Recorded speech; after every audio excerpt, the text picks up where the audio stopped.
Hello दोस्तों, नमस्कार। स्वागत है आपका बीपीएससी ब्रेन्स पे। तो कल के वीडियो में हमने क्वेश्चन नंबर 13 तक देख लिया था, क्लियर कर लिया था क्वेश्चन नंबर 13 तक। और आज हम बात करने वाले हैं क्वेश्चन नंबर 14 की। तो देखिए क्वेश्चन नंबर 14 क्या है, देखने से पहले थोड़ा सा इसका एक्सप्लेनेशन दिया गया है क्वेश्चन नंबर 13 का, उसको देख लीजिए। क्या है कि सविनय अवज्ञा आंदोलन के दौरान 1930 में बिहार के किसानों ने चौकीदारी कर देने से इनकार कर दिया था। बात करें क्वेश्चन नंबर 14 की, तो क्या है कि भागलपुर में नमक सत्याग्रह का नेतृत्व किसने किया था? महादेवलाल सराफ ने किया था। जो प्रश्न है, प्रश्न के अनुसार भागलपुर में नमक सत्याग्रह का नेतृत्व महादेवलाल सराफ द्वारा किया गया था, जो भारतीय राष्ट्रीय कांग्रेस के प्रतिबद्ध सदस्य थे। आगे बात करते हैं क्वेश्चन नंबर 15 की। क्वेश्चन नंबर 15 क्या है कि प्रभावती देवी किस क्षेत्र की स्वतंत्रता संग्राम की सेनानी थी? तो जो प्रभावती देवी हैं, ये किस क्षेत्र की थी? पटना की थी। बात करते हैं इनके बारे में। जो स्वतंत्रता आंदोलन में बिहार की महिलाओं ने महत्वपूर्ण भूमिका निभाया था, योगदान दिया था, और इन महिलाओं में थी सरला देवी, प्रभावती देवी, राजवंशी देवी, सुनीति देवी तथा राधिका देवी जी प्रमुख थी। बात करें तो ये जो प्रभावती देवी थी, ये पटना की स्वतंत्रता संग्राम की सेनानी थी। अगला क्वेश्चन है कि वर्ष 1929 में खुदाई खिदमतगार को किसने संगठित किया? जो खुदाई खिदमतगार है, इसको किसने संगठित किया था? अब्दुल गफ्फार खां ने। अब्दुल गफ्फार खां के बारे में बात करें तो देखिए क्या है कि उत्तर पश्चिमी प्रांत में खान अब्दुल गफ्फार खां के नेतृत्व में खुदाई खिदमतगार नामक स्वयं सेवक संगठन स्थापित किया गया था, और इन्हें लाल कुर्ती के नाम से भी जाना जाता है। लाल कुर्ती संगठन ने क्या की थी? पठानों की राष्ट्रीय एकता का नारा बुलंद किया था और अंग्रेजों से स्वतंत्रता के लिए ब्रिटिश उपनिवेशवाद के विरुद्ध आंदोलन संगठित किया तथा श्रमजीवियों की हालत में सुधार की मांग की।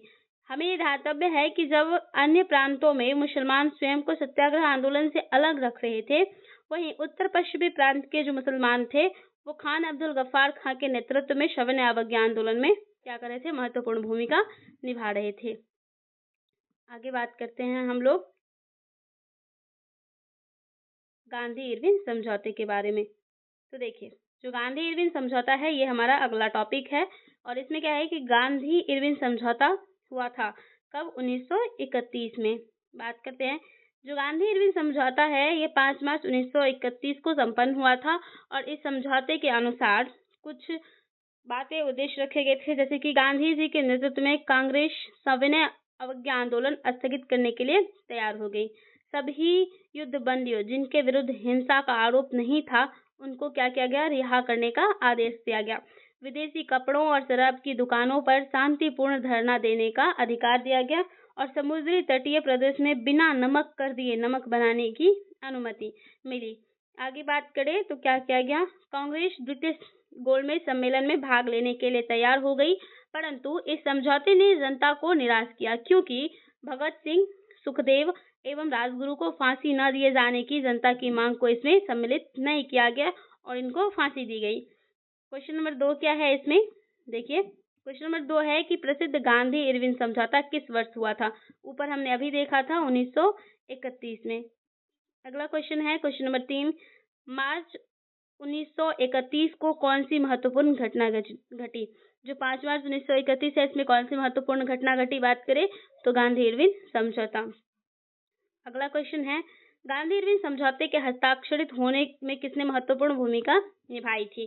किसने? तेज बहादुर सिप्रो ने। बात करें तेज बहादुर सिप्रो जी के बारे में, तो देखिए क्या है कि वायसराय इरविन ने देश में सौहार्द का वातावरण उत्पन्न करने के उद्देश्य से 26 जनवरी 1931 को गांधी जी को जेल से रिहा कर दिया। तेज बहादुर सप्रू तथा एम.आर. जयकर के प्रयत्नों से गांधी एवं इरविन के मध्य फरवरी 1931 में दिल्ली में वार्ता आरंभ हुआ था, और 5 मार्च 1931 को दोनों के मध्य एक समझौता हुआ, जो गांधी इरविन समझौते के नाम से जाना जाता है। और इस समझौते में के परिप्रेक्ष्य में सरोजिनी नायडू ने गांधी और इरविन को दो महात्मा की संज्ञा दी थी। आगे बात करें क्वेश्चन नंबर 5 की। क्वेश्चन नंबर 5 है कि 5 मार्च 1931 को निम्न में से कौन सा समझौता हुआ था? तो इरविन गांधी समझौता। गांधी इरविन समझौता बोले, इरविन गांधी समझौता एक ही बात है। आगे बात करें, अगला जो हमारा टॉपिक है क्या है कि गोलमेज सम्मेलन। गोलमेज सम्मेलन की बात करें तो पहला क्वेश्चन क्या है कि निम्नलिखित में से किस भारतीय नेता ने लंदन में प्रथम गोलमेज कॉन्फ्रेंस में भाग लिया था? तो किसने भाग लिया था? मौलाना मोहम्मद अली ने। मई 1930 में साइमन कमीशन की रिपोर्ट प्रकाशित हुई थी और राजनीतिक संगठनों ने उन्होंने क्या किया था? कमीशन की सिफारिश को स्वीकार कर दिया। कांग्रेस के प्रमुख नेता जेल में थे। ब्रिटिश सरकार ने निराशा एवं असंतोष के वातावरण में 1930 में नवंबर 1930 में लंदन में प्रथम गोलमेज सम्मेलन बुलाया था। सम्मेलन में कुल जो है 89 प्रतिनिधियों ने भाग लिया था, किंतु कांग्रेस ने इसमें भाग नहीं लिया था। भाग लेने वालों में प्रमुख थे तेज बहादुर सप्रू, श्रीनिवास शास्त्री, मोहम्मद अली जिन्ना, मोहम्मद शफी, आगा खां, फजलुल हक, मोहम्मद अली जिन्ना, होमी मोदी एवं एम.आर. जैकर, मुंजे भीमराव अम्बेडकर तथा सुंदर सिंह मजीठिया, ये सब इसमें शामिल थे। क्वेश्चन नंबर 2 की बात करें। क्वेश्चन नंबर 2 है कि तीनों गोलमेज सम्मेलनों में किसने भाग लिया था? जो तीनों गोलमेज सम्मेलन है इसमें किसने भाग लिया था? अम्बेडकर जी ने तीनों गोलमेज सम्मेलन में क्या किया था? भाग लिया था। देखते हैं ऊपर, तो इसमें जो अम्बेडकर जी हैं वो तीनों गोलमेज सम्मेलन में भाग लिया था। बात करें तो दलित नेता भीमराव अम्बेडकर ने तीनों गोलमेज सम्मेलनों में भाग लिया था। द्वितीय गोलमेज सम्मेलन में महात्मा गांधी ने कांग्रेस के एकमात्र प्रतिनिधि के रूप में हिस्सा लिया था और इनके अलावा सरोजिनी नायडू तथा मदन मोहन मालवीय ने भी इसमें भाग लिया था, इस सम्मेलन में हिस्सा लिया था। बात करें क्वेश्चन नंबर 3। क्वेश्चन नंबर 3 है कि निम्न में से कौन सा गोलमेज सम्मेलन 1932 में हुआ था? तीसरा गोलमेज सम्मेलन। प्रथम गोलमेज सम्मेलन 12 नवंबर 1930 से 13 जनवरी 1931 तक लंदन में आयोजित किया गया, जिसमें भारतीय उदारवादी दल, मुस्लिम लीग, हिंदू महासभा, दलित वर्ग, व्यापारी वर्ग तथा राजवाड़े के प्रतिनिधि थे, उन्होंने भाग लिया था, किंतु कांग्रेस इसमें सम्मिलित नहीं हुई। दूसरा गोलमेज सम्मेलन लंदन में सितंबर 1931 से दिसंबर 1931 तक चला और इसमें कांग्रेस के एकमात्र प्रतिनिधि के रूप में गांधी जी ने हिस्सा लिया। लंदन में तीसरा गोलमेज सम्मेलन 17 नवंबर 1932 से 24 दिसंबर 1932 तक चला और कांग्रेस ने इस सम्मेलन का क्या किया था? बहिष्कार किया था।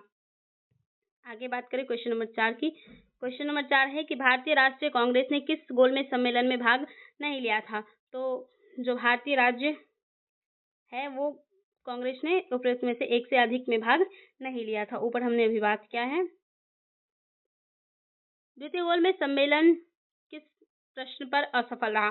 जो द्वितीय गोलमेज सम्मेलन है वो किस प्रश्न पर असफल रहा? सांप्रदायिक प्रतिनिधित्व पर। बात करते हैं। द्वितीय गोलमेज सम्मेलन 7 सितंबर 1931 को प्रारंभ हुआ, जिसमें महात्मा गांधी कांग्रेस के एकमात्र प्रतिनिधि के रूप में सम्मिलित हुए थे। यह सम्मेलन सांप्रदायिक समस्या पर विवाद के कारण पूरी तरह असफल रहा। दलित नेता भीमराव अंबेडकर ने दलितों के लिए पृथक निर्वाचन मंडल की सुविधा की मांग की थी, जिसे गांधी जी ने अस्वीकार कर दिया। अंततः सांप्रदायिक गतिरोध के कारण सम्मेलन 1 दिसंबर 1931 को समाप्त घोषित कर दिया गया। क्वेश्चन नंबर 6 की बात करें। क्वेश्चन नंबर 6 है कि डॉक्टर अंबेडकर और महात्मा गांधी के बीच दूसरे गोलमेज संगोष्ठी के समय किस विषय पर मतांतर हो गया था? तो जो है दलितों के लिए पृथक मतदान पर। 1931 में लंदन में सेंट जेम्स पैलेस में हुए द्वितीय गोलमेज सम्मेलन में डॉक्टर अंबेडकर ने दलितों के लिए पृथक निर्वाचन मंडल की मांग की, जबकि महात्मा गांधी ने दलितों को हिंदू समाज का अभिन्न अंग बताकर इसका विरोध किया था। क्वेश्चन नंबर 7 क्या है कि महात्मा गांधी दिसंबर 1931 में खाली हाथ कहां से भारत लौटे थे? खाली हाथ कहां से भारत लौटे थे? लंदन से। महात्मा गांधी ने कांग्रेस के एकमात्र प्रतिनिधि के रूप में 7 दिसंबर 1931 से प्रारंभ द्वितीय गोलमेज सम्मेलन में भाग लिया, किंतु 28 दिसंबर 1931 को वह लंदन से खाली हाथ निराश होकर बंबई पहुंचे। स्वदेश पहुंचने पर उन्होंने कहा कि यह सच है कि मैं खाली हाथ लौटा हूं, किंतु मुझे संतोष है कि जो ध्वज मुझे सौंपा गया है मैंने उसे नीचे नहीं होने दिया और उसके सम्मान के साथ समझौता नहीं किया। बात करें क्वेश्चन नंबर 8 की। क्वेश्चन नंबर 8 क्या है कि राउंड टेबल कॉन्फ्रेंस के समय इंग्लैंड का प्रधानमंत्री कौन था? James Ramsay MacDonald. बात करते हैं। अंग्रेज सरकार द्वारा भारत में संवैधानिक सुधारों पर चर्चा के लिए 1930 1932 के बीच सम्मेलनों की एक श्रृंखला के तहत 3 गोलमेज सम्मेलन आयोजित किए गए और इन सम्मेलनों को मई 1930 में साइमन आयोग द्वारा प्रस्तुत की गई रिपोर्ट के आधार पर स्वचालित किया गया और इसमें भारत के वायसराय लॉर्ड इरविन और प्रधानमंत्री रैमजे मैकडोनाल्ड थे। बात करें, अगला हमारा टॉपिक है सांप्रदायिक पंचाट एवं पूना पैक्ट।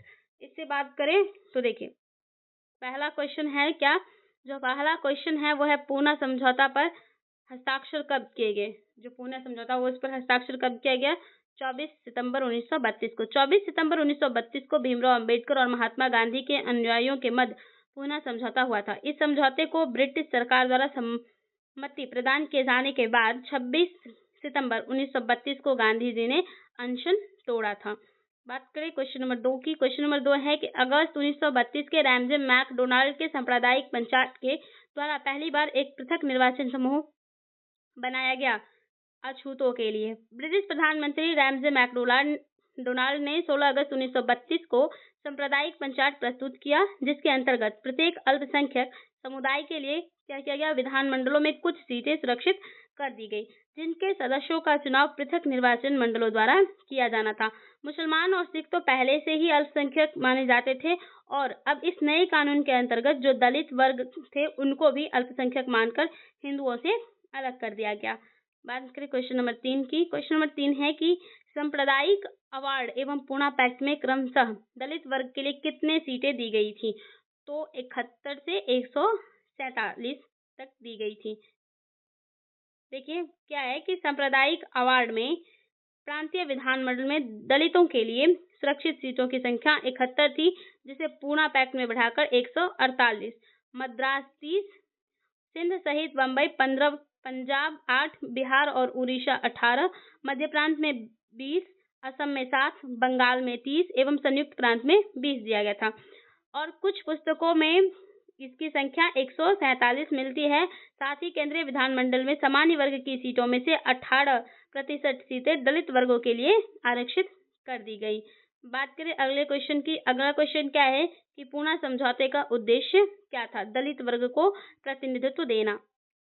24 सितंबर 1932 को पूना में गांधी जी तथा B.R. अम्बेडकर के बीच एक समझौता हुआ, जिसके अनुसार विभिन्न प्रांतीय विधानमंडलों में दलित वर्गों के लिए 148 सीटें आरक्षित की गई, जबकि सांप्रदायिक अधिनिर्णय में केवल 71 सीटों की ही व्यवस्था की गई थी तथा केंद्रीय विधानमंडल में 18% सीटें दलित वर्गों के लिए क्या कर दी गई, आरक्षित कर दी गई। क्वेश्चन नंबर 5 है कि भारत में स्वदेशी आंदोलन किस दौरान हुआ था।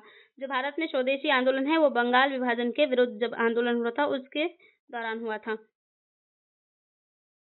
जो स्वदेशी आंदोलन के प्रारंभ का तात्कालिक कारण बंगाल विभाजन था और इस अवधारणा के मुख्य प्रस्तुतकर्ता अरविंद घोष, लोकमान्य बाल गंगाधर तिलक, बिपिन चंद्र पाल तथा लाला लाजपत राय थे। ये लोग स्वदेशी आंदोलन को पूरे देश में लागू करना चाहते थे, किंतु उदारवादी गुट जो थे ये इनके विरुद्ध थे, जिससे ये नहीं लागू हो सका।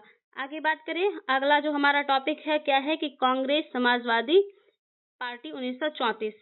पहला क्वेश्चन क्या है, 1934 ईस्वी में कांग्रेस सोशलिस्ट पार्टी की स्थापना की गई थी, तो जो ये है किसके द्वारा की गई थी, बात करते हैं। एक और ऑप्शन है, वर्ष 1934 में जयप्रकाश नारायण तथा आचार्य नरेंद्र देव के प्रयत्नों के फलस्वरूप कांग्रेस सोशलिस्ट पार्टी का गठन किया गया तथा इस पार्टी के अन्य सदस्यों में डॉक्टर राम मनोहर लोहिया, अच्युत पटवर्धन, मोनू मशानी तथा अशोक मेहता जैसे व्यक्ति शामिल थे। मीनू मशानी। इस पार्टी का प्रथम सम्मेलन वर्ष 1934 में पटना में हुआ था।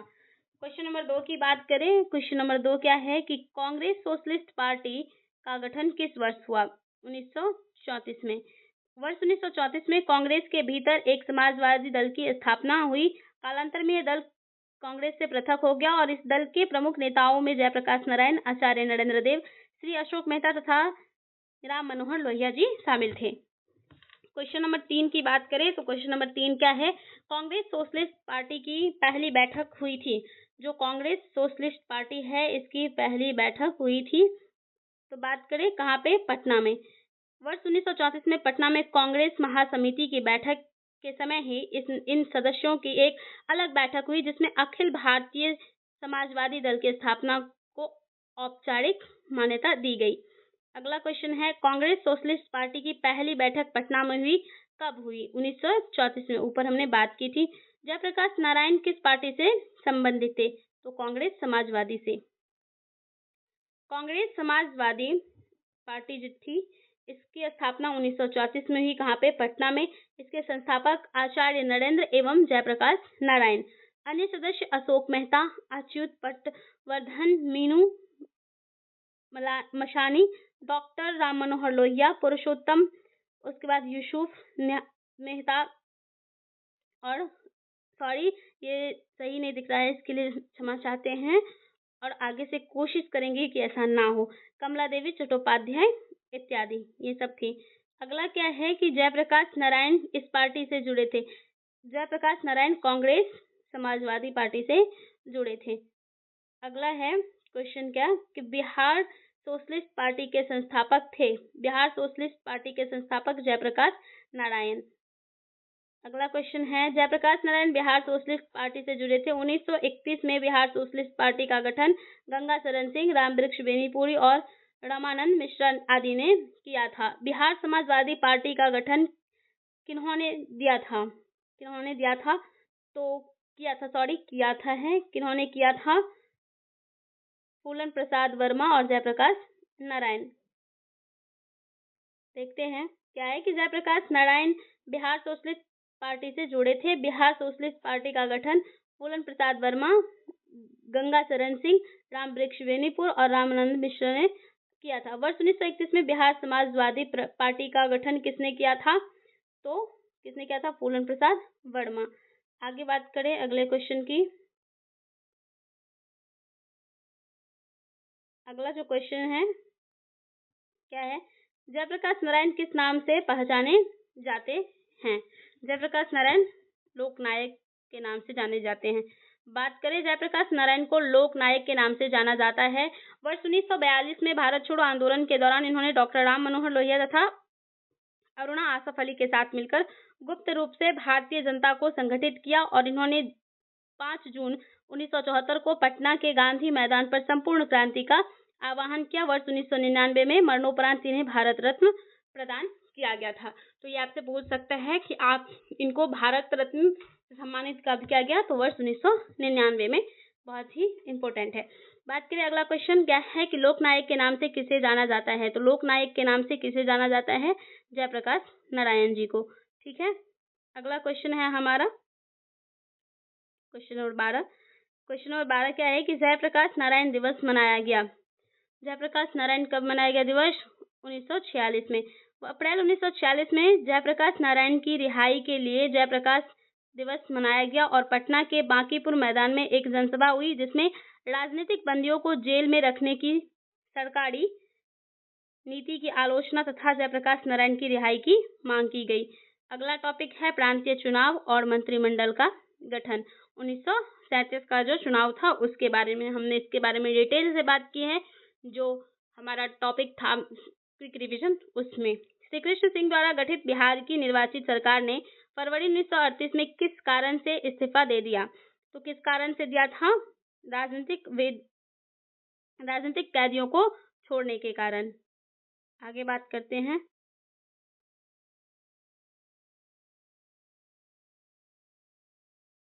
सॉरी एक सेकेंड।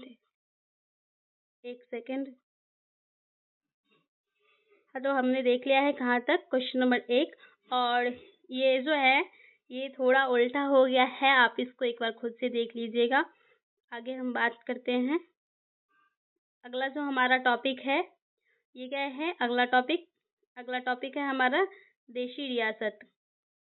तो बात करते हैं देशी रियासत से। ठीक है, तो इसमें पहला क्वेश्चन क्या है कि 1927 की बटलर कमेटी का उद्देश्य क्या था? जो 1927 की बटलर कमेटी थी इसका क्या उद्देश्य था? भारत सरकार तथा देशी राज्यों के मध्य संबंधों को सुधारना। देखिए बात करते हैं बटलर समिति का।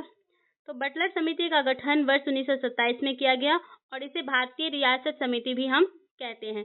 इसका उद्देश्य था भारत सरकार तथा भारतीय रियासतों के बीच संबंधों की जांच करना तथा ब्रिटिश भारत और भारतीय रियासतों के बीच आर्थिक एवं वित्तीय संबंधों को सुधारने हेतु सिफारिशें करना था।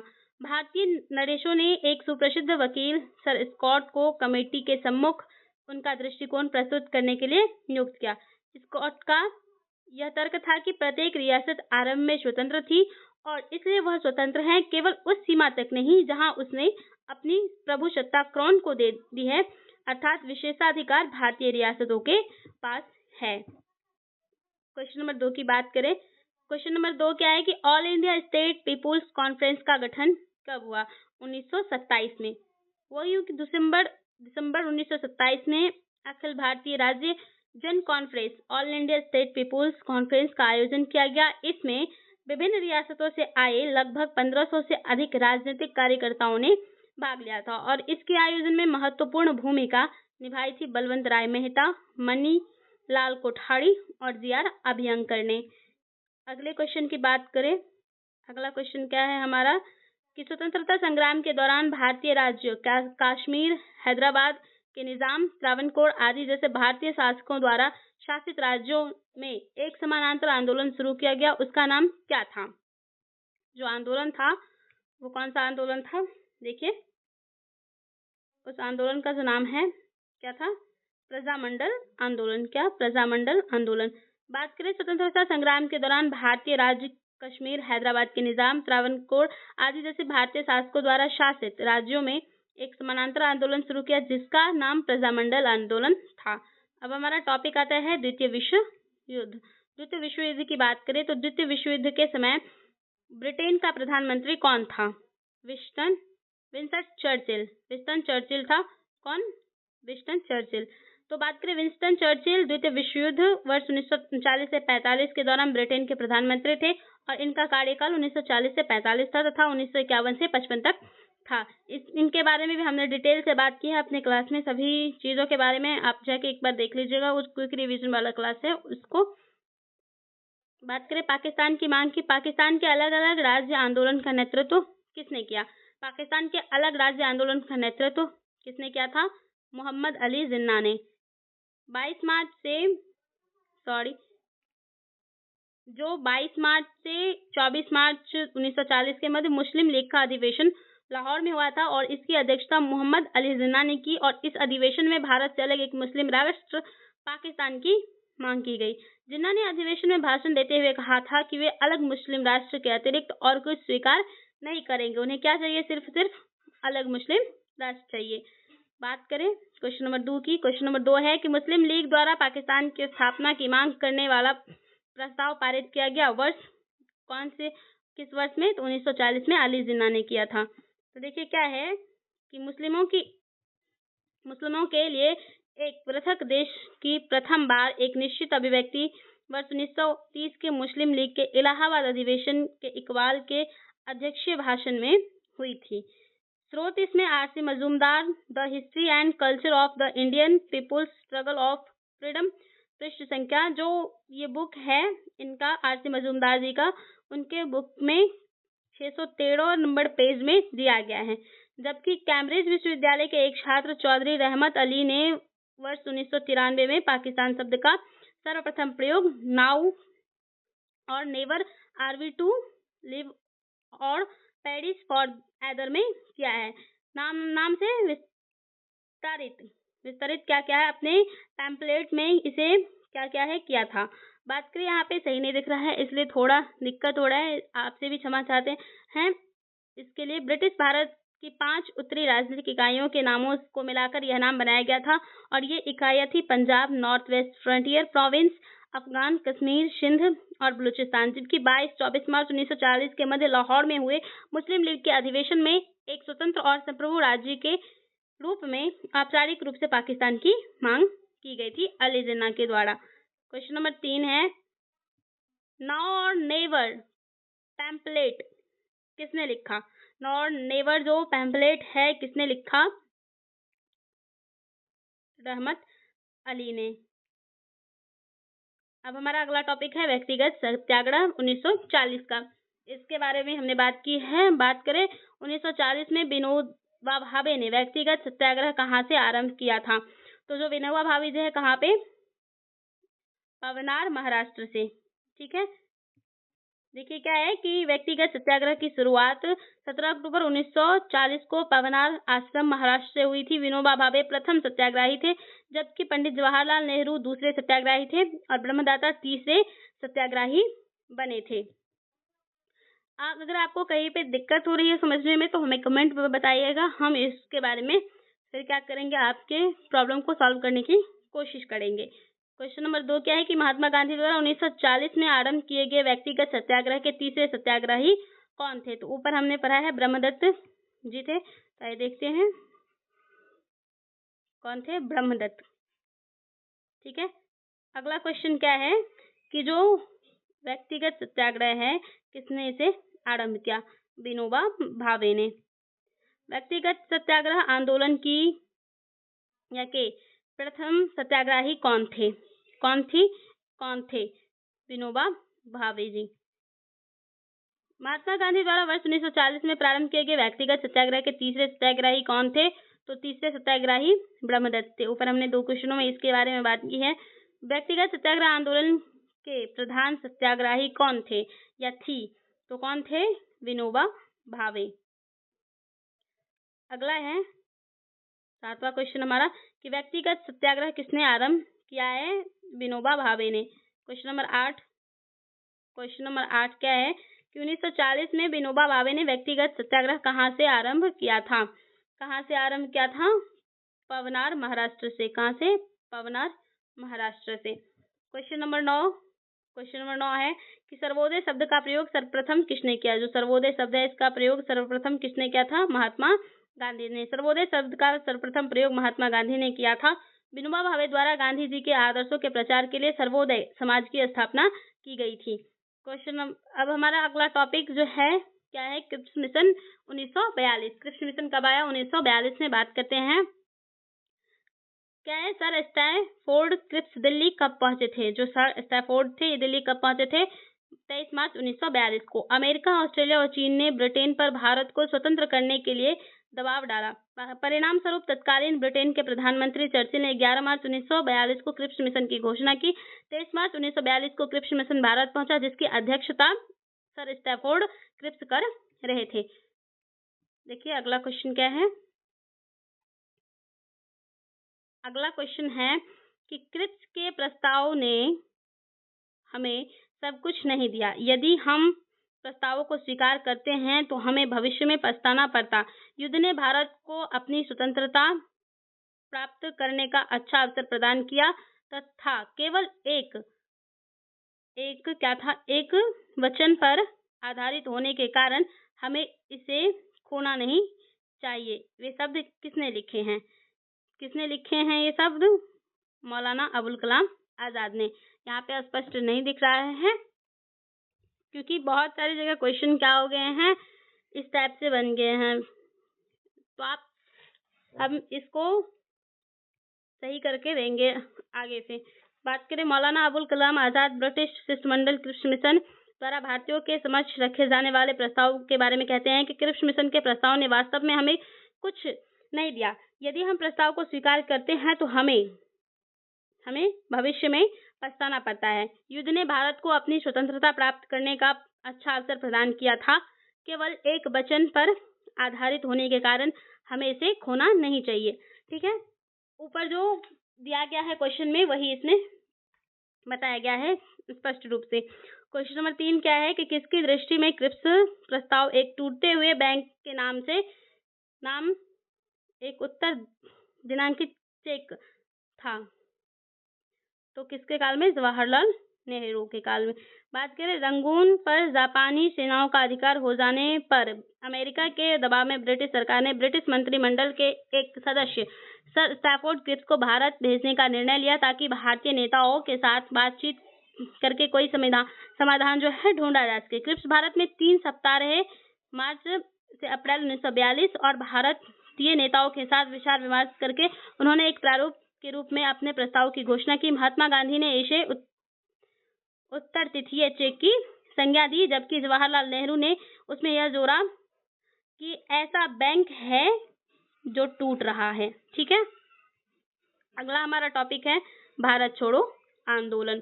इसमें से भी क्वेश्चंस पूछे जाते हैं बार बार, तो ये भी इम्पोर्टेंट है। बात करें भारत छोड़ो आंदोलन कब प्रारंभ हुआ, तो जो भारत छोड़ो आंदोलन है कब प्रारंभ हुआ था, 1942 में।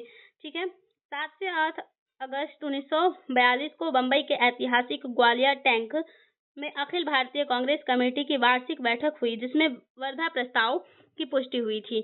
और थोड़े बहुत संशोधन के बाद 8 अगस्त 1942 को प्रस्ताव स्वीकार कर लिया गया और भारत के स्वतंत्रता संघर्ष के तहत अंग्रेजों के विरुद्ध भारत छोड़ो आंदोलन प्रारंभ करने की घोषणा की गई।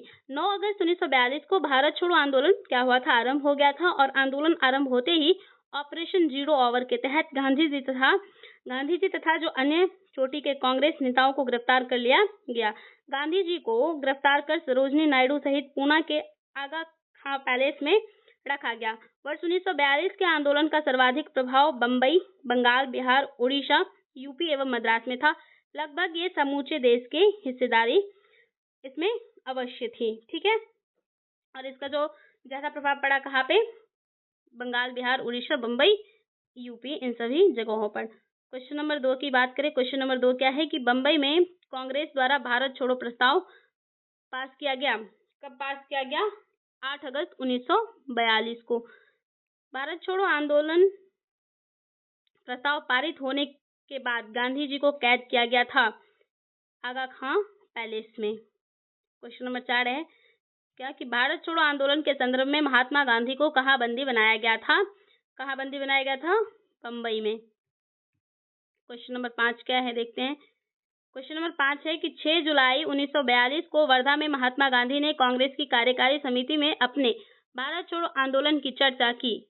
तब उस समिति के अध्यक्ष कौन थे, मौलाना अबुल कलाम आजाद।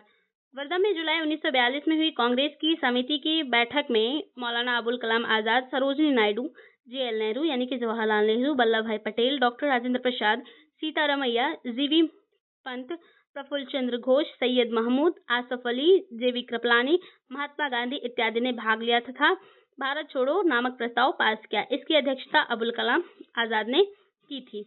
बात करें क्वेश्चन नंबर 6 की। क्वेश्चन नंबर 6 है कि भारत छोड़ो आंदोलन के दौरान बकड़ी का टापू में अखिल भारतीय आजाद दस्ता का गठन किया गया। ठीक है, तो किससे क्या था, किसी ने, जयप्रकाश नारायण ने बकरी का टापू। तो बात करते हैं इसमें, देखिए डिटेल से।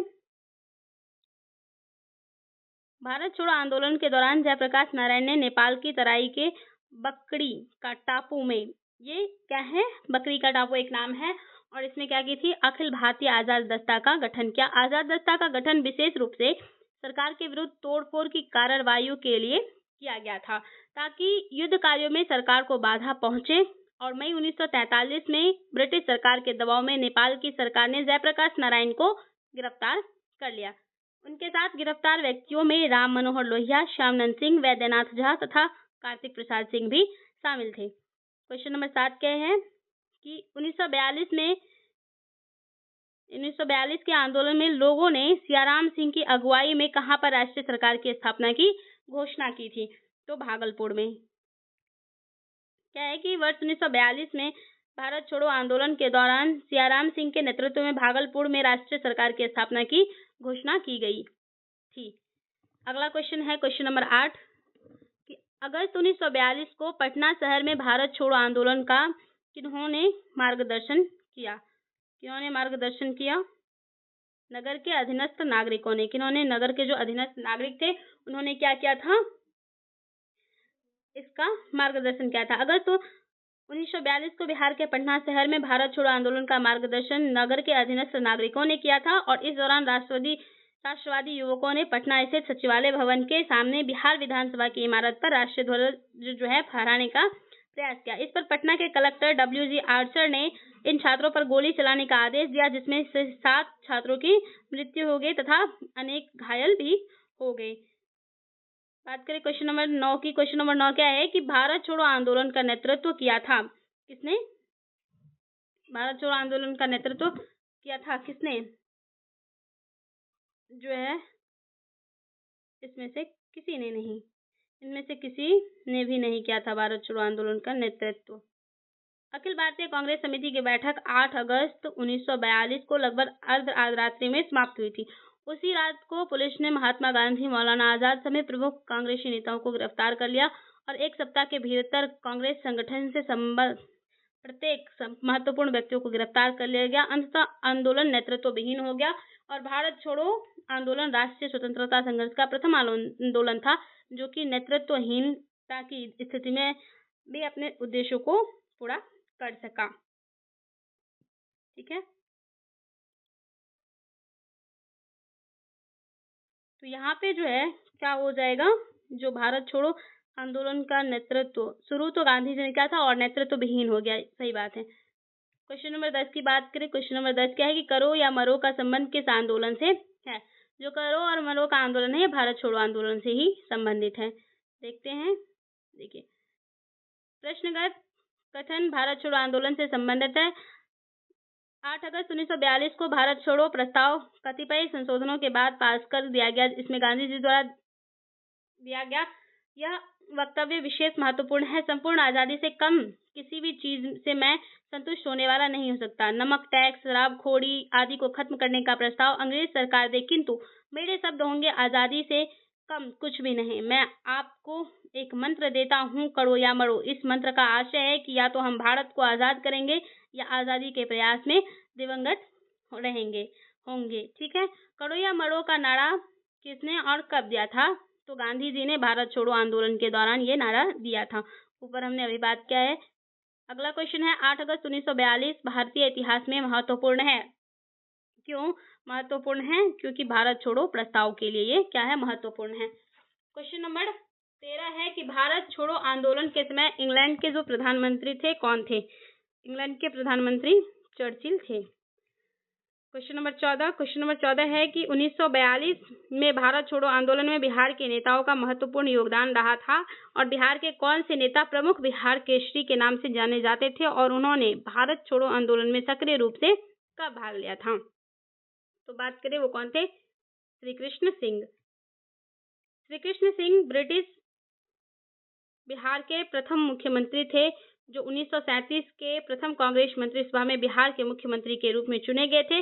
श्री कृष्ण सिंह को बिहार केसरी के नाम से भी जाना जाता है और श्री कृष्ण सिंह 1942 में भारत छोड़ो आंदोलन के प्रमुख नेता भी थे। क्वेश्चन नंबर 15 क्या है कि भारत छोड़ो आंदोलन के दौरान खुफिया रेडियो किसने प्रारंभ किया था? उषा मेहता ने। भारत छोड़ो आंदोलन के दौरान जो खुफिया रेडियो है ये किसने प्रारंभ किया था? उषा मेहता ने क्या किया था? ये प्रारंभ किया था।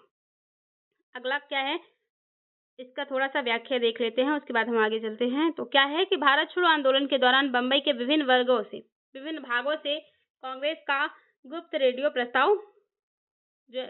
रेडियो जो है वो प्रसारित किया जाता था, जिसे मद्रास तक सुना जा सकता था। राम मनोहर लोहिया नियमित रूप से इस रेडियो का प्रसारण करते थे। उषा मेहता कांग्रेस के भूमिगत रेडियो का संचालन करने वाले छोटे से दल की एक महत्वपूर्ण सदस्य मात्र थी। बात करें क्वेश्चन नंबर 16 की। क्वेश्चन नंबर 16 क्या है कि भारत छोड़ो आंदोलन से उत्पन्न दंगे किस क्षेत्र में सबसे अधिक व्यापक रहे? किस क्षेत्र में सबसे अधिक व्यापक रहे ये? तो जो बिहार है और संयुक्त प्रांत, वहां पे अधिक व्यापक रहे। भारत छोड़ो आंदोलन 1942 से उत्पन्न दंगे बिहार और यूपी में सबसे अधिक व्यापक रहे। यहाँ विद्रोह जैसा माहौल बन गया और पूर्वी यूपी में आजमगढ़, बलिया, गोरखपुर तथा बिहार के गया, भागलपुर, सारण, पूर्णिया, शाहाबाद, मुजफ्फरपुर और चंपारण स्वतः स्फूर्त जन विद्रोह के मुख्य केंद्र रहे थे। क्वेश्चन नंबर 17 क्या है? क्वेश्चन नंबर 17 है कि डॉक्टर राजेंद्र प्रसाद को 9 अगस्त 1942 को गिरफ्तार करके भेजा गया था बांकीपुर जेल में। बात करते हैं।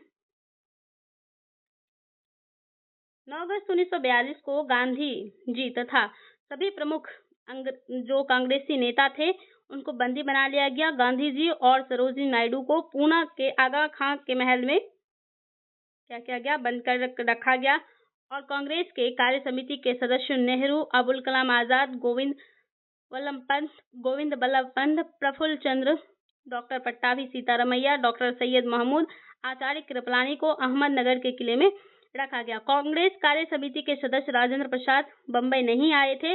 अंततः उन्हें पटना में ही गिरफ्तार कर पटना के बांकीपुर जेल में क्या किया गया? नजरबंद करके रखा गया। ठीक है, क्वेश्चन नंबर 18 की बात करें तो 7 दिसंबर 1942 को श्री योगेंद्र शुक्ल कहाँ लाए गए? 7 दिसंबर 1942 को योगेंद्र शुक्ल को पटना लाया गया। योगेंद्र शुक्ल प्रमुख समाजवादी स्वतंत्रता सेनानी थे जो प्रकाश नारायण के लिए घनिष्ठ सहयोगी थे। जयप्रकाश नारायण के हजारीबाग जेल से फरार होने की घटना से ये भी उनके साथ ही थे और यद्यपि शीघ्र ही इन्हें मुजफ्फरपुर से गिरफ्तार कर लिया गया। वह 7 दिसंबर 1942 को पटना लाया गया। क्वेश्चन नंबर 1942 ईस्वी में किस त्योहार के अवसर पर जयप्रकाश नारायण हजारीबाग जेल से निकले? किस पर? दीपावली के अवसर पर। भारत छोड़ो आंदोलन के दौरान जयप्रकाश नारायण 9 नवंबर 1942 को दीपावली के दिन जेल से अपने साथियों के साथ फरार हो गए थे। क्वेश्चन नंबर 20 की बात करें। क्वेश्चन नंबर 20 है कि भारत छोड़ो आंदोलन के दौरान इनमें कौन हजारीबाग जेल से फरार हुए थे? तो हजारीबाग जेल से जयप्रकाश नारायण जी, ऊपर हमने अभी बात की है। क्वेश्चन नंबर 21 की बात करें। क्वेश्चन नंबर 21 है कि 9 अगस्त 1942 को जिन दो नेताओं को गिरफ्तार कर लिया गया था वे थे, वो जो नेता थे वो कौन थे? शिव कुमार और रामानंद। क्वेश्चन नंबर 22 की बात करें। क्वेश्चन नंबर 22 क्या है कि महात्मा गांधी तथा उनके सहयोगियों की 1942 में हुई धरकर से बिहार में बहुत दंगे हुए। इसमें रेल सेवा पूर्ण रूप से ठप हो गई और उसमें अधिकतम प्रभावित जिला कौन सा था? ठीक है, तो इसमें जो सबसे प्रभावित जिला है वो क्या है? पटना। बात करते हैं 1942 में भारत छोड़ो आंदोलन के दौरान गांधी सहित सभी नेताओं को गिरफ्तार कर लिया गया। आंदोलन के लिए पुलिस ने दमन चक्र चलाया। आंदोलन को कुचलने के लिए पुलिस ने क्या था? दमन चक्र चलाया। पुलिस के इस दमन से क्रुद्ध होकर जनता ने कई स्थानों पर हिंसक कार्यवाही की। यहाँ पे क्रुद्ध है और उसने पुलिस थानों, रेलवे स्टेशनों तथा डाकघरों पर हमले किए। रेल लाइन खराब कर दी जिससे रेल सेवा पूरी तरह ठप हो गई। इस संबंध में मद्रास और बंगाल सबसे अधिक प्रभावित हुए और बिहार में भी कई स्थान पर हिंसक घटनाएं हुई जिसमें पटना अधिक प्रभावित रहा था। क्वेश्चन नंबर 23 की बात करें। क्या है कि जयप्रकाश नारायण को राष्ट्रीय स्तर के नेता की पहचान किस संबंध में मिली थी? तो इनको किस संबंध में? भारत छोड़ो आंदोलन। जयप्रकाश नारायण को राष्ट्रीय स्तर के नेता की पहचान भारत छोड़ो आंदोलन के दौरान मिली। वस्तुतः आंदोलन की शुरुआत 9 अगस्त 1942 के दिन ही सभी प्रमुख कांग्रेसी नेता गिरफ्तार कर लिए गए। जो कांग्रेसी नेता गिरफ्तार न हो सके उन्होंने गुप्त रूप से और संगठित जनता को निर्देश किए। इसमें जयप्रकाश नारायण, राम मनोहर लोहिया, अरुणा आसफ अली के नाम जो है वो प्रमुख मिलते हैं। क्वेश्चन नंबर 24 क्या है कि आजाद दस्ता बिहार में किस आंदोलन के दौरान सक्रिय रहा? तो जो आजाद दस्ता है ये कब रहा? भारत छोड़ो आंदोलन के दौरान। ठीक है, क्वेश्चन नंबर 25 की बात करें। यहाँ देखिए भारत छोड़ो आंदोलन के दौरान क्या रहा? ये सक्रिय रहा आजाद दस्ता। क्वेश्चन नंबर 25 बात करें। क्या है कि नीचे दिए गए दो वक्तव्य दिए गए हैं जिनमें एक कथन है और दूसरा कारण, दोनों को ध्यानपूर्वक पढ़ें। कथन ए है राष्ट्रीय स्वयंसेवक संघ 1942 के भारत छोड़ो आंदोलन से पृथक रहा। कारण है कि इसका विचार था कि इस आंदोलन से भारत की स्वतंत्रता में देर होगी। उपयुक्त कथनों के संदर्भ में निम्नलिखित में से कौन सा सही है उसकी बात कर रहे हैं। तो इसमें क्या है कि जो कथन ए है वो सत्य है परंतु आर असत्य है। कथन ए सत्य है किंतु आर असत्य है। राष्ट्रीय स्वयंसेवक संघ 1942 के भारत छोड़ो आंदोलन से पृथक रहा। वर्ष 1940 से लेकर विदेशी सत्ता के वर्ष 1947 में समाप्त होने तक के किसी भी राष्ट्रीय आंदोलन में संघ की कोई भूमिका नहीं थी। बात करें क्वेश्चन नंबर 26, जो नारायण लाल है इनको किस जेल में रखा गया? जगत नारायण लाल को। तो बात जयप्रकाश नारायण को किस जेल में रखा गया? तो इनको बांकीपुर जेल में। प्रसिद्ध स्वतंत्रता सेनानी जयप्रकाश नारायण के सहयोगी 1942 के भारत छोड़ो आंदोलन के प्रमुख नेता थे और इस दौरान इन्हें गिरफ्तार कर बांकीपुर जेल में भेजा गया। ठीक है, जगत नारायण लाल है यहाँ पे। जगत नारायण लाल को भी, ये जयप्रकाश नारायण के सहयोगी थे, ये जगत नारायण लाल हैं। क्या है? जगत नारायण लाल हैं, जगत नारायण लाल। और इनको ये क्या थे? जयप्रकाश जी के सहयोगी थे और इन्हें भी इन्हीं के साथ रखा गया था। बात करें श्री जगत नारायण लाल की पत्नी कौन थी? जो जगत नारायण जी थे, इनकी पत्नी कौन थी? तो इनकी पत्नी श्रीमती राम प्यारी थी। कौन? राम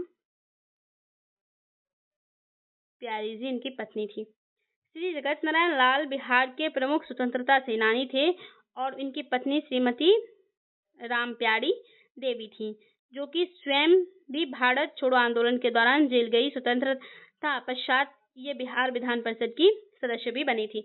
बलदेव सहाय ने महाधिवक्ता के पद से त्यागपत्र कब दिया था? जो है बलदेव सहाय ने कब त्यागपत्र दिया था? 1942 में। बात करते हैं भारत छोड़ो आंदोलन के प्रारंभ होते ही ऑपरेशन जीरो ओवर के तहत सरकार द्वारा प्रमुख भारतीय नेताओं को गिरफ्तार कर लिया गया व दमन चक्र प्रारंभ कर दिया गया। सरकार की इन्हीं अत्याचारी नीतियों के विरुद्ध बलदेव सहाय ने 1942 में महाधिवक्ता पद से त्यागपत्र दे दिया। बात करें क्वेश्चन नंबर 28 की, क्या है कि सच्चिदानंद सिन्हा जो है किसके साथ जुड़े थे? सच्चिदानंद सिन्हा जी हैं, ये भारत छोड़ो आंदोलन से क्या थे? जुड़े थे। बात करें सच्चिदानंद सिन्हा भारत छोड़ो आंदोलन के साथ जुड़े थे और इन्हें संविधान सभा की प्रथम बैठक 9 दिसंबर 1946 में सर्वसम्मति के साथ हुई थी। इसमें ये अस्थायी अध्यक्ष चुने गए थे। भारत छोड़ो आंदोलन के दौरान बहुत से स्थानों पर राष्ट्रीय सरकारें स्थापित की गई, तो निम्नलिखित में कौन सा सही सम्मिलित नहीं है? तो रैयती सरकार खेरा, ठीक है, ये सही नहीं। भारत छोड़ो आंदोलन के दौरान विभिन्न स्थानों पर समानांतर सरकारें स्थापित की गई थी। तो इसमें प्रति सरकार जो है ये सतारा महाराष्ट्र नाना पाटिल के नेतृत्व में महाराष्ट्र के सतारा में प्रति सरकार स्थापित की गई थी। और ये जो है ये जो क्वेश्चन है ये आपके लिए बहुत महत्वपूर्ण है, क्योंकि ये पिछले ही साल पूछे गई है, 17th बीपीएससी में पूछी गई है, तो ये आपके लिए मोस्ट इम्पोर्टेंट हो जाती है। बात करते हैं आगे। देखिए, जो प्रजामंडल थी ये ओडिशा में थी। ओडिशा के तलचेर में प्रजा महल आयोजन ने ब्रिटिश शासन और स्थानीय राजस्व के खिलाफ विद्रोह किया था, जो भारत छोड़ो आंदोलन का हिस्सा था। दूसरा बात करें, दूसरा है जातीय सरकार। ये तामलुक बंगाल में थी। बंगाल के तामलुक में जातीय सरकार स्थापित की गई थी, जो भारत छोड़ो आंदोलन के दौरान एक मजबूत समानांतर सरकार थी और इसने स्थानीय प्रशासन के कई कार्यों को संभाला और ब्रिटिश शासन के खिलाफ क्या था? संघर्ष जारी किया था। जो रैयती सरकार थी ये खेरा में नहीं बल्कि बारदोली गुजरात में स्थापित की गई थी। सरदार वल्लभ भाई पटेल द्वारा 1928 में बारदोली सत्याग्रह के दौरान रैयती सरकार का गठन हुआ था और यह सरकार किसानों के अधिकारों की रक्षा के लिए बनाई गई थी। वहीं खेरा सत्याग्रह 1918 भी गांधी जी के नेतृत्व में हुआ था, लेकिन यह रैयती सरकार से संबंधित नहीं थी। अगला टॉपिक है हमारा सुभाष चंद्र बोस और आजाद हिंद फौज के बारे में। तो बात करें फॉरवर्ड ब्लॉक की स्थापना किसने की? सुभाष चंद्र बोस ने। आप देखिएगा मेरा जो क्विक रिवीजन वाला वीडियो है उसमें इस के बारे में बताया गया है। तो जितने भी क्वेश्चन आ रहे हैं, मैंने जो भी वीडियो करवाया है उनसे साफ साफ मिल रहे हैं। नेताजी सुभाष चंद्र बोस का जन्म 23 जनवरी 1897 को उड़ीसा के कटक में हुआ था और उन्होंने वर्ष 1919 में कलकत्ता विश्वविद्यालय से संबंध स्कॉटिश चर्च कॉलेज से स्नातक की उपाधि प्राप्त की और 1920 में भारतीय नागरिक सेवा ICS में उत्तीर्ण हुए। वर्ष 1938 में हरिपुरा और 1939 में त्रिपुरा में ये कांग्रेस के अध्यक्ष बने, पट्टाभी सीतारमैया जी को हरा के। वर्ष 1939 में कांग्रेस की अध्यक्षता से त्यागपत्र देकर फॉरवर्ड ब्लॉक की स्थापना की और 1941 में ये जर्मनी चले गए। उन्होंने वर्ष 1943 में आजाद हिंद फौज की कमान संभाली और उन्हें नेताजी के नाम से स्मरण किया जाता है। उन्हें नेताजी उपाधि जर्मन विदेश मंत्रालय ने क्या था? दिया था। बात करें दूसरा क्वेश्चन क्या है कि सुभाष चंद्र बोस के नाम के पहले सम्मान सूचक नेताजी किस देश में जोड़ा गया? तो जर्मनी में इन्हें नेताजी के नाम से संबोधित किया गया। फॉरवर्ड ब्लॉक किसके द्वारा स्थापित किया? जो फॉरवर्ड ब्लॉक है ये किसके द्वारा स्थापित किया गया? बोस जी के द्वारा। ऊपर हमने अभी बात की है किस घटना या किन घटनाओं ने ब्रिटिश प्रधानमंत्री क्लीमेंट एटली को सदमा पहुंचाया, जिसने घोषणा की कि ब्रिटिश साम्राज्यवादी की इमारत को एक बड़ा झटका लगा? तो इसमें से जो अधिक कारण है, एक से अधिक कारण है, ठीक है। बात करते हैं आजाद हिंद फौज का सैन्य अभियान तथा शाही भारतीय जल सेना के विद्रोह जैसी घटनाओं से ब्रिटिश प्रधानमंत्री क्लीमेंट एटली को क्या पहुंचा? सदमा पहुंचा और इस घटनाओं से प्रभावित होकर उन्होंने ये घोषणा की कि इससे ब्रिटिश साम्राज्यवाद की इमारत को एक बड़ा झटका लगा था। तो ये क्या था? आजाद हिंद फौज का सैन्य अभियान और शाही भारतीय जल सेना का विद्रोह। अगला क्वेश्चन है कि भारतीय राष्ट्रीय सेना की स्थापना किस वर्ष में हुई थी? 1942 में। बात करते हैं डिटेल से। तो व्यावहारिक रूप से सैन्य इकाइयों के रूप में इंडियन नेशनल आर्मी का गठन हुआ 15 जुलाई 1942 में कैप्टन मोहन सिंह द्वारा प्रारंभ कर दिया गया, किंतु इसके गठन की औपचारिक घोषणा जुलाई 1942 में की गई। उल्लेखनीय यह है कि ये मलय क्षेत्र में भारतीयों द्वारा अपना राजनीतिक संगठन all Malay India independence league का गठन किया गया था और इसकी अध्यक्षता के लिए रास बिहारी बोस को आमंत्रित किया गया था। 1942 में संपन्न बैंकॉक सम्मेलन में एक काउंसिल ऑफ एक्शन एवं प्रतिनिधित्व समिति के गठन का प्रस्ताव किया गया था, जिसे इंडियन इंडिपेंडेंस लीग तथा इंडियन नेशनल आर्मी के मध्य समन्वय तथा अध्यक्षन का दायित्व सौंपा गया। रास Bihari Bose council of action के अध्यक्ष बनाए गए, जबकि के मेनन, नेद्याम राघवन नागरिक सदस्य तथा मोहन सिंह एवं गिलानी सैनिक सदस्य थे। बात करें, जापानियों ने मोहन सिंह के वैचारिक मतभेद के कारण दिसंबर 1942 में मोहन सिंह ने आईएनए के विघटन की घोषणा कर दी, किंतु रास बिहारी बोस ने मोहन सिंह को उनके पद से बर्खास्त कर दिया। बाद में मोहन सिंह जापानी सेना द्वारा गिरफ्तार कर लिया गया और आईएनए का नेतृत्व रास बिहारी बोस से महानायक सुभाष चंद्र बोस को सौंप दिया गया। सिंगापुर पहुंचने के 2 दिन बाद 4 जुलाई 1943 को सुभाष चंद्र बोस ने इंडियन नेशनल आर्मी का नेतृत्व ग्रहण कर लिया। सुविधा के लिए इसे द्वितीय इंडियन नेशनल आर्मी की संज्ञा दी जाती है और इसे ही हिंदी में हम आजाद हिंद फौज के नाम से जानते हैं। ठीक है, तो आपको अगर पूछ दे कि आजाद हिंद फौज के नाम से हम किसे जानते हैं तो आप इसे बता सकते हैं। अगला जो हमारा क्वेश्चन है वो क्या है, देखते हैं। देखिए, अगला क्वेश्चन है कि इनमें से 1945-46 में हुए दिल्ली में जो आईएनए के मुकदमे के पक्ष में पेश किए हुए थे, वो उसमें वकील कौन थे? उसमें जो वकील थे वो थे भूलाभाई देसाई। कौन थे? भूलाभाई देसाई। बात करें इनके बारे में तो वर्ष 1945 में लाल किले में आजाद हिंद फौज के सिपाहियों के प्रसिद्ध मुकदमे के पैरवी कैलाशनाथ काटजू, सर तेज बहादुर सप्रू, जवाहरलाल नेहरू, भूलाभाई देसाई आदि कर रहे थे और वकीलों के इस समूह की अध्यक्षता भूलाभाई देसाई ने क्या की थी। इसके बारे में हमने बात की है। वर्ष 1943 में आजाद हिंद फौज अस्तित्व में आई थी। कब? सिंगापुर में। अस्तित्व में कहाँ पे आई? सिंगापुर में। तो यहाँ पे ये नहीं दिख रहा है। अगला क्वेश्चन की बात करें, अगला क्वेश्चन हमारा क्या है कि 1943 में आजाद हिंद फौज अस्तित्व में आई। ऊपर अभी बात किया है हमने सिंगापुर में। आजाद हिंद सरकार के निर्माण की घोषणा की गई 21 अक्टूबर 1943 को। आईएनए किसके दिमाग की उपज थी और किसने इसकी स्थापना की थी? मोहन सिंह ने। ऊपर अभी बात की है हमने। अगला क्वेश्चन है कि निम्नलिखित व्यक्तियों में से किसने 1943 में सुभाष चंद्र बोस को सिंगापुर में आईएनए बनाने में सहायता की थी? तो जो है कौन है? मोहन सिंह जी। अगला क्वेश्चन, अगला क्या है कि भारतीय राष्ट्रीय सेना आईएनए के संस्थापक कौन थे? तो कौन थे? मोहन सिंह थे। बाद में सुभाष चंद्र बोस जी बने। देश के बाहर स्वतंत्र भारत की अस्थायी सरकार को संगठित करने में कौन आगे बढ़ा? कौन? सुभाष चंद्र बोस आगे बढ़े। बात करें 21 अक्टूबर 1943 को स्वतंत्र भारत की अंतिम सरकार की स्थापना सिंगापुर में निर्वासित भारतीयों द्वारा सुभाष चंद्र बोस के नेतृत्व में की गई। इसके आजाद हिंद या स्वतंत्र भारत भी कहा गया। इसे जो है आजाद हिंद या स्वतंत्र भारत भी कहा गया जाता था और इसी के साथ सुभाष चंद्र बोस ने ब्रिटिश साम्राज्य के विरुद्ध युद्ध की क्या की थी? घोषणा की थी। क्वेश्चन नंबर 14 की बात करें। क्वेश्चन नंबर 14 क्या है कि भारतीय अखिल फॉरवर्ड ब्लॉक की स्थापना के लिए सुभाष चंद्र बोस से कौन जुड़े और आईएनए आंदोलन के साथ भी जुड़े? जो सीलभद्र याजी थे। सीलभद्र याजी बिहार के एक स्वतंत्रता सेनानी थे जो महात्मा गांधी एवं सुभाष चंद्र बोस से जुड़े हुए थे। गांधी जी अखिल भारतीय फॉरवर्ड ब्लॉक की स्थापना के लिए सुभाष चंद्र बोस से जुड़े और आईएनए आंदोलन के साथ भी ये जुड़े रहे।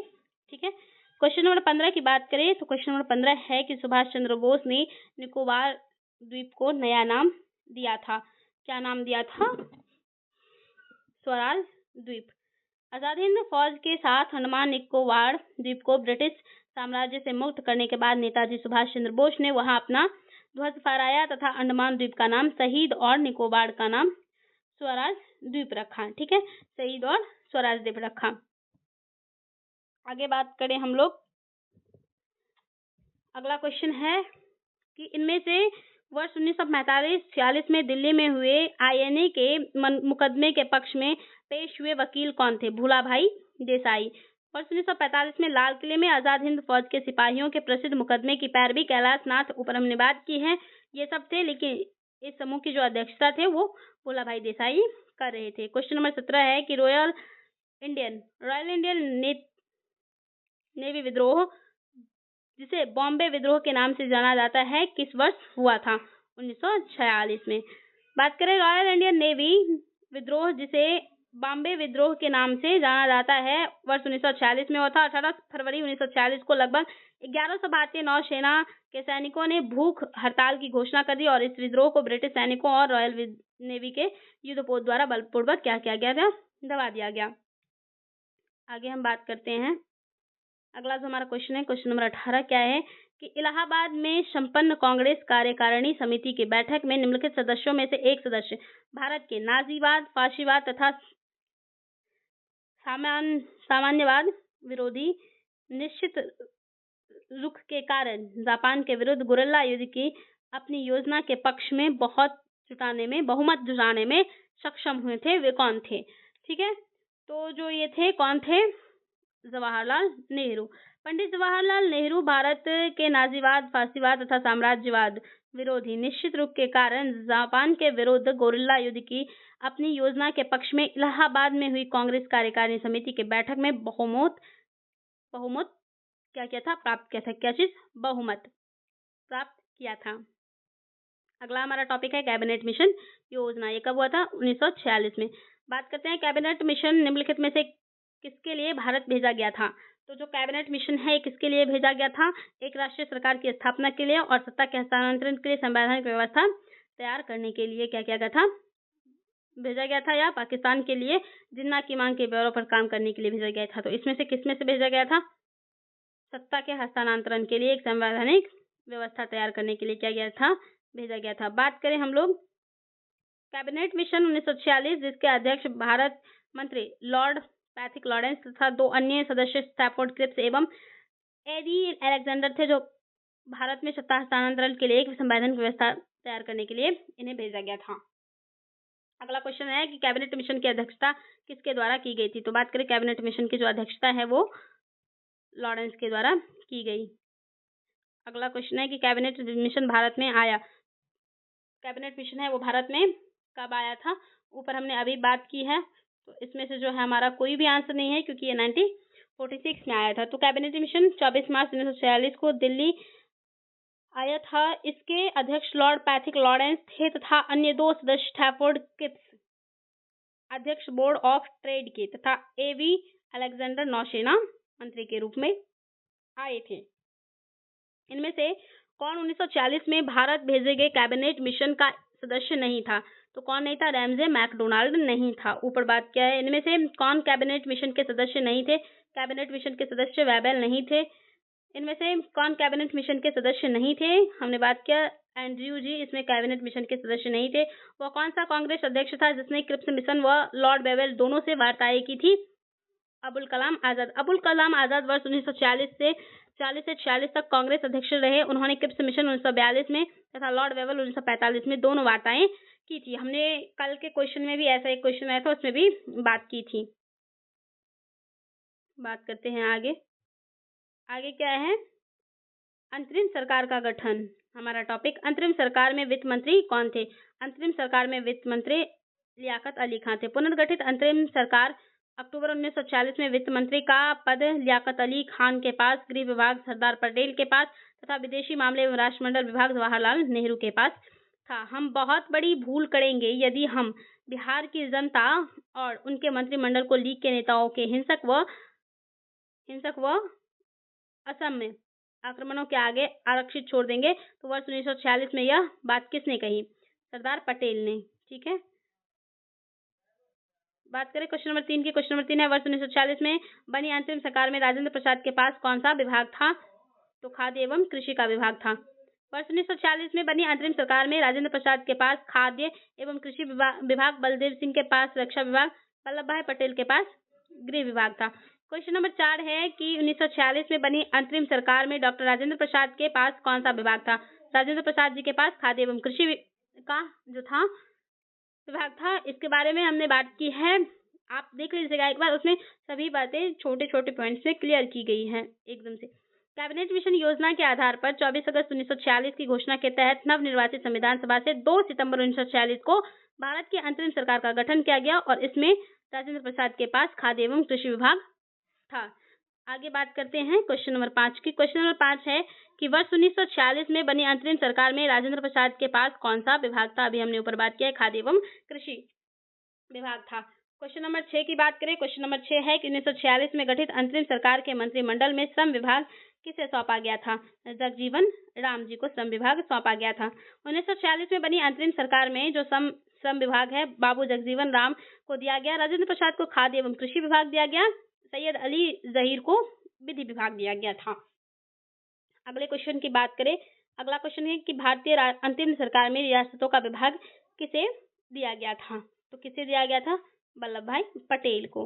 बात करते हैं इनके बारे में, ये भी आपके लिए बहुत महत्वपूर्ण है क्योंकि ये 17th बीपीएससी के प्री में और उसमें जो अड़ी एग्जाम हुआ था उसमें भी पूछा गया है। तो सरदार वल्लभ भाई पटेल को अंतरिम सरकार में देशी रियासतों, राज्य विभाग, गृह सूचना एवं प्रशासन विभाग दिया गया था। ठीक है, अगला हमारा क्वेश्चन है भारत विभाजन एवं स्वतंत्रता से। तो 20 फरवरी 1947 को प्रधानमंत्री एटली ने भारत से ब्रिटिश शासन को कब तक वापस लेने की घोषणा की थी? तो जो ब्रिटिश थे वो जून 1948 तक लेने की घोषणा की थी। तो देखते हैं, देखिए क्या है कि 20 फरवरी 1947 को एटली ने हाउस ऑफ कॉमन्स के समक्ष बयान दिया कि 1948 तक उनका भारतीयों की सत्ता हस्तांतरण करने का इरादा है, परंतु साथ ही यह भी कहा कि यदि तब तक एक संविधान का निर्णय न किया गया तो ब्रिटेन को अधिकार होगा कि वह जिसे चाहे उसे शक्ति सौंप दे। मार्च 1947 में लॉर्ड माउंटबेटन को वायसराय पद की शपथ दिलाई गई और उनका कार्य भारत से ब्रिटिश शक्ति को समेटना था। उन्हें सत्ता के हस्तांतरण के साथ यथासंभव भारत के संयुक्त रखने की विशेष हिदायत दी गई। तथापि उन्हें इस बात के लिए भी अधिकृत किया गया था कि वे भारत की परिवर्तित परिस्थितियों के अनुरूप निर्णय ले सकते हैं ताकि ब्रिटेन सम्मानजनक रूप से न्यूनतम हानि के साथ भारत से हट सके। माउंटबेटन शीघ्र ही सत्ता हस्तांतरण संबंधी वार्ताओं के दौरान इस निष्कर्ष पर भी पहुंचे कि भारत का बंटवारा तथा पाकिस्तान की स्थापना का आवश्यक है। दूसरे क्वेश्चन की बात करें। दूसरा जो क्वेश्चन है क्या है कि इंग्लैंड में लॉर्ड्स के सदन क्या है? लॉर्ड्स के सदन में भारतीय स्वतंत्रता विधेयक कब पारित हुआ था? 16 जुलाई 1947 को। माउंटबेटन योजना के आधार पर ही 4 जुलाई 1947 को ब्रिटिश संसद में भारतीय स्वतंत्रता विधेयक पेश किया गया। बात करें 15 जुलाई 1947 को हाउस ऑफ कॉमन्स द्वारा, 16 जुलाई 1947 को हाउस ऑफ लॉर्ड्स द्वारा इस विधेयक को क्या किया गया? पारित कर दिया गया और इसके पश्चात विधेयक को राजकीय स्वीकृति जो है वो 18 जुलाई 1947 को दे दी गई। आगे बात करें क्वेश्चन नंबर 3 की। क्वेश्चन नंबर 3 है कि इनमें से किसने 1947 में भारत और पाकिस्तान के बीच अंतर्राष्ट्रीय सीमाएं खींचने के लिए स्थापित की गई 2 सीमा आयोग का नेतृत्व किया गया? तो पूछ रहा है कि पाकिस्तान के बीच अंतर्राष्ट्रीय सीमा खींचने के लिए जो 2 आयोग स्थापित की गई, तो 2 सीमा आयोग का नेतृत्व किया गया था। तो कौन कौन सी थी? एक थी रेडक्लिफ। कौन थी? रेडक्लिफ। जून 47 में सर सिरिल रेडक्लिफ की अध्यक्षता में 2 सीमा आयोगों बंगाल और पंजाब का गठन हुआ और इस आयोग की रिपोर्ट के आधार पर भारत एवं पाकिस्तान के बीच सीमा का निर्धारण किया गया था। क्वेश्चन नंबर 4 की बात करें। क्वेश्चन नंबर 4 है कि राज्य विभाग की स्थापना किसकी अध्यक्षता में की गई? बात करें राज्य विभाग की जो स्थापना है किसकी अध्यक्षता में की गई? सरदार पटेल की अध्यक्षता में। माउंटबेटन ने घोषणा किया कि विभाजनोपरांत अस्तित्व में आए 2 देश भारत और पाकिस्तान में पड़ने वाली देशी रियासतों के प्रश्नों का निपटारा जो है पॉलिटिकल डिपार्टमेंट के स्थान पर स्टेट डिपार्टमेंट करेगा। नेहरू ने रियासतों के एकीकरण के लिए स्टेट डिपार्टमेंट का कार्यभार सरदार पटेल को सौंपा और सरदार पटेल ने 5 जुलाई 1947 को कार्यभार जो है वो बीपी मेनन जी को उनके सचिव के रूप में जिम्मेदारी संभाले और बीपी मेनन जी को दे दिया और वो वहां उसके बाद संभाले। बात करें क्वेश्चन नंबर 5 की। क्वेश्चन नंबर 5 है किसने 1921 में पहली बार पूर्ण स्वतंत्रता की मांग को उठाया था? मौलाना हजरत मोहानी ने। अहमदाबाद में हुए कांग्रेस अधिवेशन की अध्यक्षता हकीम अजमल खान ने की थी और इस अधिवेशन में सर्वप्रथम मौलाना हसमत मोहानी ने संपूर्ण स्वतंत्रता की मांग उठाई, किंतु महात्मा गांधी इस मांग के जो है पक्ष में नहीं थे। क्वेश्चन नंबर 6 की बात करें। क्वेश्चन नंबर 6 क्या है कि भारत के विभाजन के समय भारतीय राष्ट्रीय कांग्रेस का अध्यक्ष कौन था? देखते हैं। तो देखिए क्या है, जेबी कृपलानी जी। भारत विभाजन सत्ता हस्तांतरित के समय जेबी कृपलानी जी भारतीय राष्ट्रीय कांग्रेस के अध्यक्ष थे। 23 नवंबर 1946 के मेरठ अधिवेशन में ये अध्यक्ष बने और नवंबर 1947 तक अध्यक्ष रहे। इनके इस्तीफा देने के उपरांत राजेंद्र प्रसाद जी यहाँ के क्या किए गए, अध्यक्ष बनाए गए। बात करते हैं क्वेश्चन नंबर 7 की। क्वेश्चन नंबर 7 क्या है कि 1947 के भारतीय राष्ट्रीय कांग्रेस के दिल्ली अधिवेशन की अध्यक्षता किसने की? जेबी कृपलानी ने। ऊपर हमने अभी बात की है। बात करें क्वेश्चन नंबर 8 की। अंग्रेजों द्वारा भारतीयों को वर्ष 1947 में सत्ता हस्तांतरित किए जाने के समय कांग्रेस अध्यक्ष कौन थे? जेबी कृपलानी। वर्ष 1947 में भारतीय राष्ट्रीय कांग्रेस के अध्यक्ष कौन थे? जेबी कृपलानी। बात करें क्वेश्चन नंबर 10।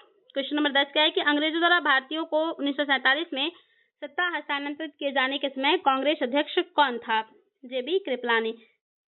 भारत की आजादी के समय ब्रिटेन में निम्नलिखित राजनीतिक पार्टियों में कौन सी पार्टी सत्ता में थी? तो इसमें कौन सी थी? Labour party. बात करते हैं भारत की स्वतंत्रता के समय क्लेमेंट एटली ब्रिटिश प्रधानमंत्री थे। उनका कार्यकाल 45 से 51 तक था और उस दौरान ब्रिटेन में लेबर पार्टी सत्ता में थे। ब्रिटेन के प्रधानमंत्री एटली ने 20 फरवरी 1947 को हाउस ऑफ कॉमन्स में यह घोषणा की कि अंग्रेज जून 1948 से पहले ही उत्तरदायी लोगों को सत्ता हस्तांतरित करके भारत छोड़ देंगे। बात करें क्वेश्चन नंबर 12। स्वतंत्र भारत का अंतिम गवर्नर जनरल कौन था? गोपालाचारी।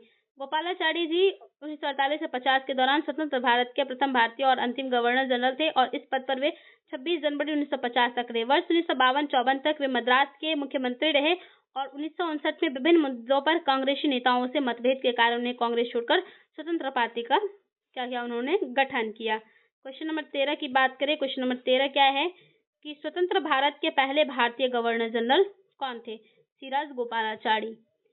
भारत का संवैधानिक विकास जो है हमारा अगला टॉपिक है और इसका जो सबसे पहला क्वेश्चन है क्या है कि किस साल रेगुलेटिंग एक्ट पारित किया गया था? कब? 1773 में। बात करें अब हम, ब्रिटिश सरकार ने कंपनी में व्याप्त भ्रष्टाचार एवं कुप्रशासन को दूर करने के लिए 1773 का रेगुलेटिंग एक्ट क्या किया था? पारित किया था और इसके तहत मद्रास एवं बम्बई प्रेसिडेंसी को कलकत्ता प्रेसिडेंसी के अधीन कर दिया गया। बंगाल के गवर्नर को अब अंग्रेजी क्षेत्रों का गवर्नर जनरल कहा गया। अब बंगाल का प्रथम गवर्नर जनरल वॉरेन हेस्टिंग्स को बनाया गया। बात करें क्वेश्चन नंबर 2 की। क्वेश्चन नंबर 2 है कि रेगुलेटिंग एक्ट कब पारित किया गया? तो जो रेगुलेटिंग एक्ट है ये 1773 को पारित किया गया। नागरिक सेवाओं के लिए प्रतियोगी परीक्षा प्रणाली को सिद्धांत, यहाँ पे प्रणाली का जो सिद्धांत है स्वीकार किया गया। कब किया गया?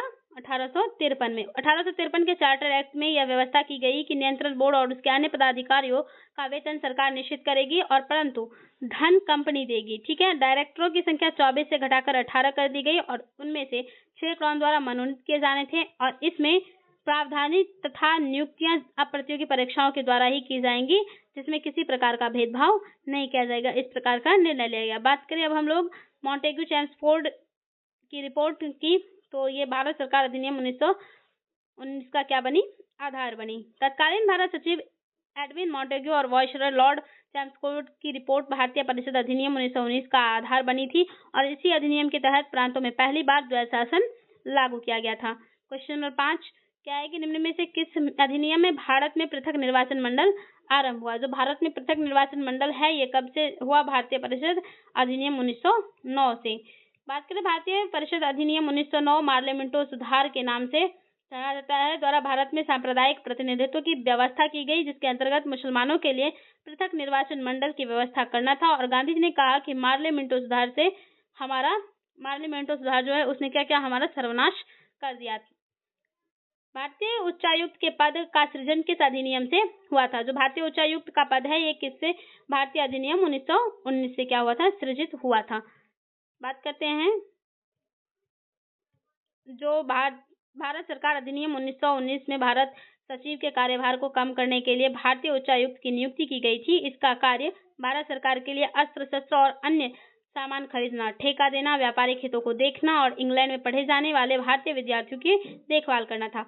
उच्चायुक्त और उसके सहायकों के वेतन का व्यय जो है भारत के साधनों से होना था। अगले क्वेश्चन की बात करें तो अगला क्वेश्चन क्या है कि रिक्त स्थानों की पूर्ति कीजिए। नेहरू रिपोर्ट की अध्यक्षता में एक कमेटी द्वारा तैयार किया गया था और इसका विषय क्या था? जो नेहरू रिपोर्ट है ये मोतीलाल नेहरू की अध्यक्षता में तैयार किया गया था और इसके रिपोर्ट का जो विषय था क्या था? भारत में संवैधानिक व्यवस्थाएं स्थापित करना। बात करते हैं क्वेश्चन नंबर 8 से पहले थोड़ा सा इसका व्याख्या देख लेते हैं। साइमन आयोग को नियुक्त करने वाले अनुदारपंथी थे राज्य सचिव लॉर्ड बिरकेनहेल के अनुसार भारतीय लीग संवैधानिक सुधार के लिए ठोस प्रस्ताव बनाने में असमर्थ थे। उन्होंने कहा कि भारतीय ऐसा संविधान बनाने में असमर्थ है जिसको सभी भारतीयों का व्यापक राजनीतिक समर्थन प्राप्त हो और इस चुनौती को भारतीयों द्वारा स्वीकार किया गया और एक योजना को अंतिम रूप देने के लिए फरवरी, मई और अगस्त 1928 में सर्वदलीय अधिवेशन आयोजित किए गए। क्या किए गए? सर्वदलीय जो अधिवेशन है आयोजित किए गए और इसमें मोतीलाल नेहरू की अध्यक्षता में 8 सदस्यीय समिति ने अगस्त 1928 में प्रस्तावित संविधान का प्रारूप प्रस्तुत किया और इसको मोतीलाल नेहरू के नाम पर नेहरू रिपोर्ट नाम के बाद से जाना गया। मोतीलाल नेहरू की इसी रिपोर्ट के लेखक थे। जो मोतीलाल नेहरू जो है वो क्या थे? इसी रिपोर्ट के लेखक थे और इसमें सांप्रदायिक आधार अलग निर्वाचन मंडल की मांग को अस्वीकार कर दिया गया और इस रिपोर्ट में डोमिनियन स्टेट्स की मांग की गई। इसके अतिरिक्त अन्य सिफारिश की गई थी जैसे सब वयस्कों के लिए मताधिकार हो, महिलाओं के लिए सम्मान अधिकार हो, यूनियन संघ बनाने की स्वतंत्रता और धर्म का हर प्रकार से राज्य से पृथक्करण हो। क्वेश्चन नंबर 8 की बात करें। क्वेश्चन नंबर 8 है कि किस अधिनियम के बारे में जवाहरलाल नेहरू ने कहा था कि हमें एक ऐसी सरकार दी गई जिसमें सब ब्रेक थे किंतु इंजन नहीं था? तो किसमें बात किया गया था? 1935 के अधिनियम में। बात करें 1935 के अधिनियम के बारे में जवाहरलाल नेहरू ने कहा था कि एक कार है जिसमें ब्रेक तो है पर इंजन नहीं। वे वर्ष 1947 से 46 तक भारत के प्रधानमंत्री रहे और वे पंचशील के प्रणेता तथा गुटनिरपेक्षता में विश्वास रखने वाले थे। अगला क्वेश्चन है कि ब्रिटिश शासन काल में संविधान के विकास में कौन सा कानून ऐतिहासिक नहीं था? तो कौन सा नहीं था? Protection of Civil Rights Act 1955 का जो था वो क्या था? कानून ऐतिहासिक नहीं था। बात करते हैं हम लोग इसके बारे में।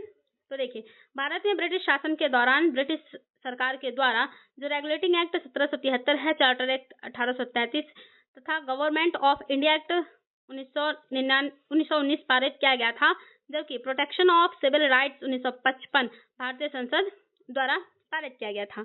अगला बात करते भारत सरकार अधिनियम 1935 को किसने गुलामी का चार्टर बताया? किसने बताया? नेताजी सुभाष चंद्र बोस ने। भारत सरकार अधिनियम 1935 को बोस जी ने गुलामी का चार्टर बताया और इस अधिनियम ने एक अखिल भारतीय संघ की स्थापना की जिसमें ब्रिटिश भारतीय प्रांत और भारतीय राज्य दोनों शामिल थे और इस अधिनियम के तहत केंद्रीय विधानमंडल क्या थी? द्विसदनीय थी।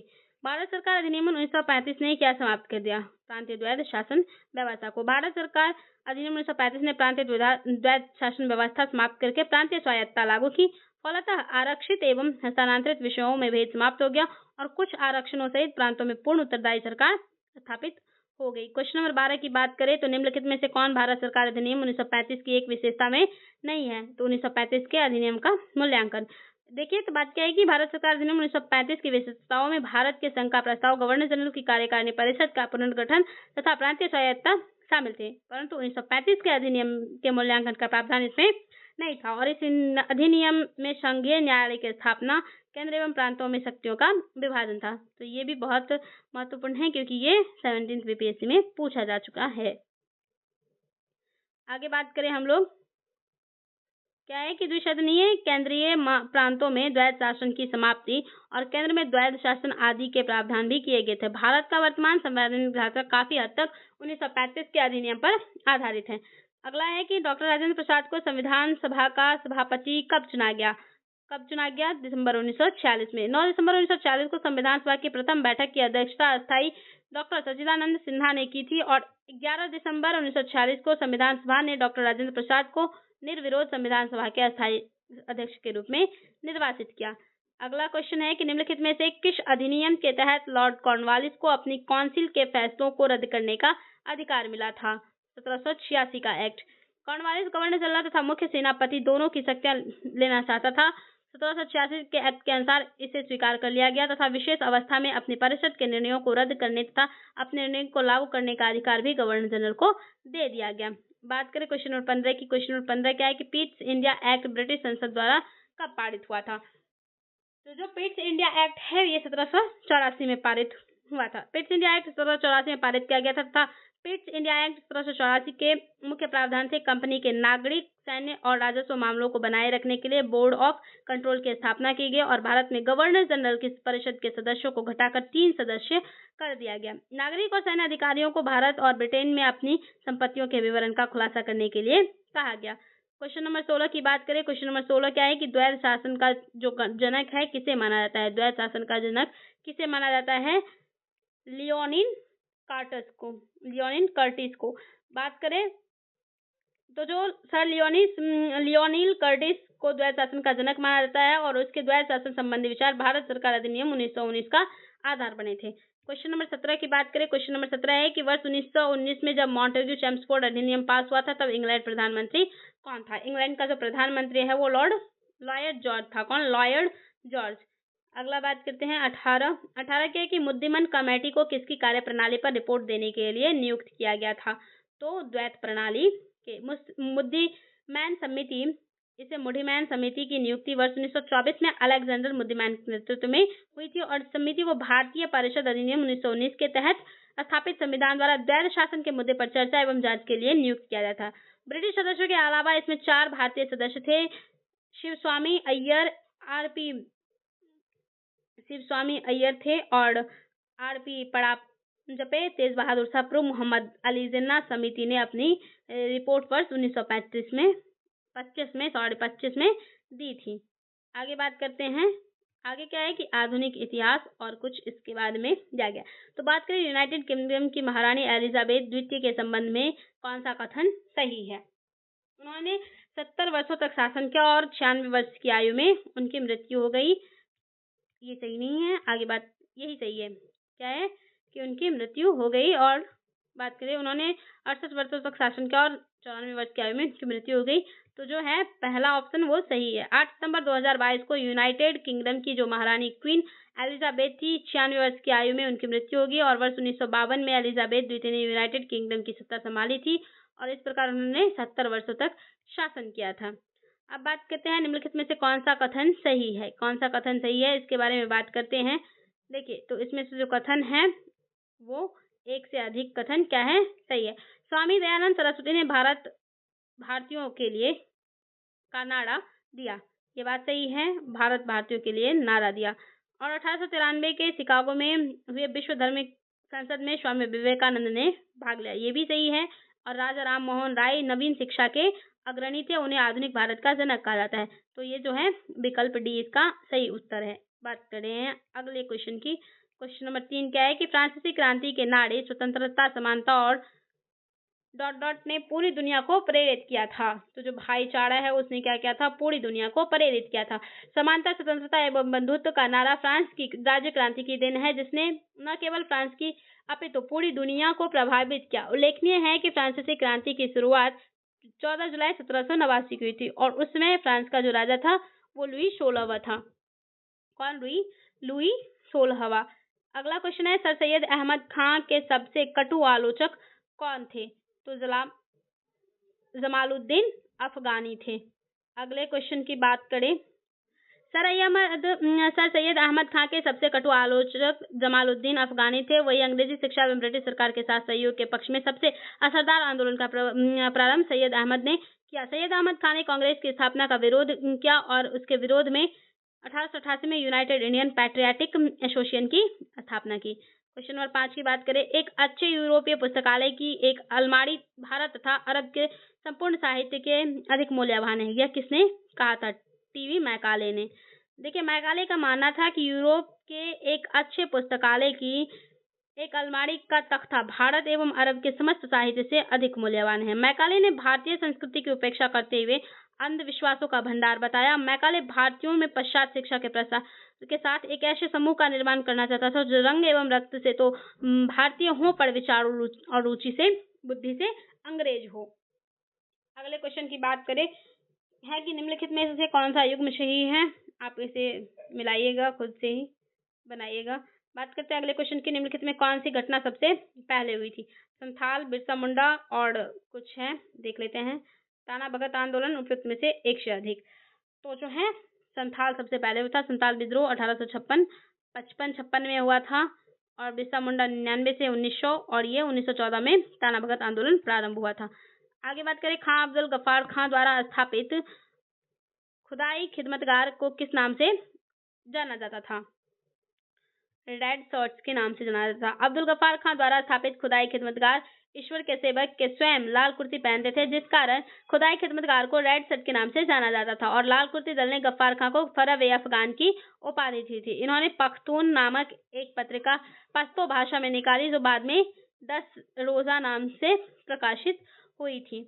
बात करें भारत में प्रथम जनगणना किस वर्ष प्रारंभ की गई थी। जो भारत में जो प्रथम जनगणना वो 1872 में। अंग्रेजों के शासनकाल में आधुनिक शासन प्रणाली की सर्वप्रथम जनगणना लॉर्ड मेयो के शासनकाल में 1872 में कराई गई थी, किंतु जनगणना का क्रमवार आकलन अर्थात प्रथम नियमित जनगणना वर्ष 1881 में लॉर्ड रिपन के शासनकाल से मानी जाती है। अगला है कि किस डोगरा जनरल ने 1834 और 41 के बीच लद्दाख, बाल्टिस्तान और तिब्बत के कुछ हिस्सों में सफल सैन्य अभियान का नेतृत्व किया था। तो किसने किया था? जोरावर सिंह ने। बात करते हैं कश्मीर के डोगरा शासक गुलाब सिंह के सेनानायक और किश्तवाड़ के गवर्नर जोरावर सिंह ने 34 से 41 के बीच लद्दाख, बाल्टिस्तान और तिब्बत के कुछ हिस्सों में सफल सैन्य अभियान का नेतृत्व किया था और वे 1841 में पश्चिमी तिब्बती अभियान के दौरान युद्ध में मारे गए थे। अगला है कि महारानी विक्टोरिया को भारत की साम्राज्ञी नियुक्त कब किया गया। तो 1877 में। ब्रिटिश संसद ने एक राज उपाधि अधिनियम पारित किया जिसे महारानी विक्टोरिया को कैसर-ए-हिंद की उपाधि से विभूषित किया गया। लॉर्ड लिटन ने 1 जनवरी 1877 को दिल्ली में एक वैभवशाली दरबार का आयोजन करके उस उपाधि की घोषणा की और इसी समय दक्कन में भीषण अकाल पड़ा तथा सरकार ने झूठे आडंबर और वैभव पर करोड़ों रुपयों खर्च किया, विशेषकर उस समय जब लोग भूख से मर रहे थे। आरजी प्रधान के अनुसार इस राज उपाधि अधिनियम और दिल्ली दरबार से एक राष्ट्रीय अपमान की गुप्त भावना सी जनता में फैल गई। कलकत्ता की एक पत्रिका ने इसकी तुलना उस घटना से की जब नीरो बंसी बजा रहा था और रोम जल रहा था। इस घटना से क्या की, इसकी तुलना की। बात करें क्वेश्चन नंबर 12 की। क्वेश्चन नंबर 12 क्या है कि निम्नलिखित में से कौन से कथन सही हैं। इसमें से जो कौन से कथन सही है क्वेश्चन नंबर 12 में, तो बात करते हैं। आइए बात करते हैं हम लोग कौन सा कथन सही था। तो यहाँ पे कथन दिए गए हैं और इसके जो आंसर यहाँ पे दिए गए हैं आप इसे मिलाइएगा, ठीक है। हम बात करते हैं अगले क्वेश्चन की। तो अगला जो क्वेश्चन है क्या है कि किसने कहा जब तक यह तीसरी शक्ति अथवा इंग्लैंड यहाँ है हमारे सांप्रदायिक मतभेद हमें परेशान करते रहेंगे। किसने कहा था? तो देखिए इसमें किसने कहा था? महात्मा गांधी ने कहा था, लेकिन इनमें महात्मा गांधी नहीं है तो इनमें से कोई नहीं होगा। क्या होगा? इनमें से कोई नहीं। बात करते हैं उपयुक्त कथन महात्मा गांधी जी का है और जो उन्होंने ली फिशर को दिए गए साक्षात्कार में कही थी। क्वेश्चन नंबर 14 की बात करें, भारत के स्वतंत्रता संग्राम के दौरान निम्नलिखित घटनाओं पर विचार कीजिए। जो है ये घटना है इस पे विचार करना है और इसका जो है सबसे पहले क्या हुआ था? सबसे पहले सूरत विभाजन हुआ था। उसके बाद मार्ले मिंटो सुधार, उसके बाद होम रूल आंदोलन, उसके बाद खेरा सत्याग्रह हुआ था। तो इसमें से जो कालानुक्रमिक है क्या है? सी। आप इसको एक बार खुद से देख लीजिएगा, ठीक है। अगले बात करें अगले क्वेश्चन की। अगला क्वेश्चन क्या है कि अंत्योदय कार्यक्रम का उद्देश्य क्या है? अंत्योदय कार्यक्रम का उद्देश्य गरीबों में सबसे गरीब की सहायता। अंत्योदय कार्यक्रम का उद्देश्य गरीबों में सबसे गरीब की सहायता करना है और इस कार्यक्रम का विचार सर्वप्रथम महात्मा गांधी द्वारा प्रस्तुत किया गया और इस संदर्भ में गांधी जी जॉन रस्किन की पुस्तक अनटू द लास्ट से क्या थे? प्रभावित थे। अगला बात करें क्वेश्चन नंबर 16 की। Communist international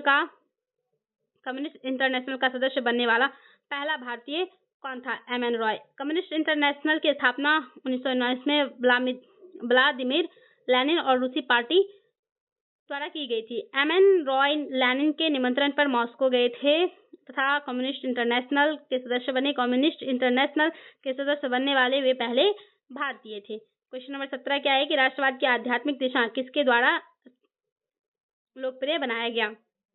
Vivekananda ji. विवेकानंद का राष्ट्रवाद जो औपनिवेशिक शासन और जनता की व्यापक गरीबी और पीड़ा के दौरान पैदा हुआ था, भारतीय आध्यात्मिकता पर क्या था? आधारित था। स्वामी विवेकानंद हृदय व आत्मा से सच्चे राष्ट्रवादी थे। उन्होंने स्वतंत्रता के प्रति राष्ट्रवाद का आध्यात्मिक दृष्टिकोण अपनाया। सुभाष चंद्र बोस ने स्वामी विवेकानंद को आधुनिक राष्ट्रवादी आंदोलन का आध्यात्मिक पिता भी कहा था। आगे बात करते हैं क्वेश्चन नंबर 18 की। क्वेश्चन नंबर 18 क्या है कि लॉर्ड सिन्हा ने 1921 में कहाँ के गवर्नर पद से त्यागपत्र दिया था? बिहार, उड़ीसा से। सर सत्येंद्र प्रसन्नो सिन्हा का जन्म 24 मार्च 1863 को बंगाल के बीरभूम के रायपुर में हुआ था। यह वर्ष 1908 में बंगाल के एडवोकेट जनरल नियुक्त होने वाले प्रथम भारतीय थे। वे ऐसे पहले भारतीय थे जिन्हें वायसराय की अंतिम काउंसिल में कानूनी सदस्य के रूप में शामिल किया गया। वर्ष 1920 में बिहार और उड़ीसा के गवर्नर नियुक्त हुए, जो प्रशासन में उच्च पद प्राप्त करने वाला प्रथम भारतीय थे। स्वास्थ्य कारणों से इन्होंने वर्ष 1921 में अपने पद से इस्तीफा दे दिया। 4 मार्च 1928 को इनकी मृत्यु भी हो गई। बात करें क्वेश्चन नंबर 19 की। अतः सदैव सहमति के साथ और अक्षर वाणिज्य संमंडल के निर्देशों पर भारत सरकार चलती है और इसे व्हाइट मैन्स बर्डन कहा जाता है। यह किसने कहा था? तो सच्चिदानंद सिन्हा ने। प्रगत जो कथन है उसको सच्चिदानंद सिन्हा ने कहा था। समाजवाद का समर्थक कौन था और 1933 में ब्रिटिश शासन देशी राज्यों, जमींदारवाद और पूंजीवाद को उखाड़ कर फेंकना चाहता था? कौन था वो? जवाहरलाल नेहरू। जवाहरलाल नेहरू समाजवाद के समर्थक थे। नेहरू वर्ष 1933 में ब्रिटिश शासन देशी राज्यों, जमींदार और पूंजीवाद को उखाड़ फेंकना चाहते थे और नेहरू का जो समाजवाद है वो सोवियत संघ के समाजवाद से प्रभावित था। उन्होंने 1927 में सोवियत संघ की यात्रा की थी। आगे बात करते हैं भारतीय स्वतंत्रता संग्राम के बारे में। निम्नलिखित में से कौन सा कथन सही नहीं है? तो वर्ष 1921 में महात्मा गांधी को गिरफ्तार कर लिया गया। ये जो कथन है ये गलत है क्योंकि उनको 22 में किया गया था, चौड़ा चौड़ी कांड के बाद। तो आइए देखते हैं। असहयोग आंदोलन की शुरुआत 1 अगस्त 1920 को हुई थी। 4 फरवरी 1922 को चौड़ी चौरा के कांड के कारण 12 फरवरी 1922 को बारदोली में कांग्रेस की बैठक में आंदोलनों को स्थगित करने का निर्णय लिया गया और इसके पश्चात 10 मार्च 1922 को महात्मा गांधी को गिरफ्तार कर लिया गया। आगे बात करते हैं क्वेश्चन नंबर 22 की। क्वेश्चन नंबर 22 है कि 19वीं सदी के अंत में इतिहास के अध्ययन ने भारत में राष्ट्रीयता की भावना पैदा करने में किस प्रकार मदद की है? तो उपयुक्त में से इसमें से एक से अधिक जो है कथन सही हैं। तो बात करते हैं क्या है कि विकल्पगत सभी ने 19वीं शताब्दी के अंत में इतिहास के अध्ययन ने भारत राष्ट्रीयता की भावना पैदा करने में सहायता दी है। क्वेश्चन नंबर 23 की बात करें। ब्रिटिश शासन के दौरान निम्नलिखित घटनाओं को कालानुक्रम व्यवस्थित कीजिए। तो जो है इसको कालानुक्रम आप क्या कर लीजिएगा, व्यवस्थित कर लीजिएगा। ठीक है, बढ़ते हैं अगले क्वेश्चन की तरफ। क्वेश्चन नंबर 24 क्या है? देखिए क्वेश्चन नंबर 24 है कि जवाहरलाल ने बौद्धिक विकास में फरवरी 1927 में ब्रुसेल्स कांग्रेस में औपनिवेशिक दमन और साम्राज्यवाद के विरुद्ध उनकी सक्रिय भागीदारी के साथ एक मोड़ आया, ये शब्द किसने लिखे हैं? एस गोपाल ने।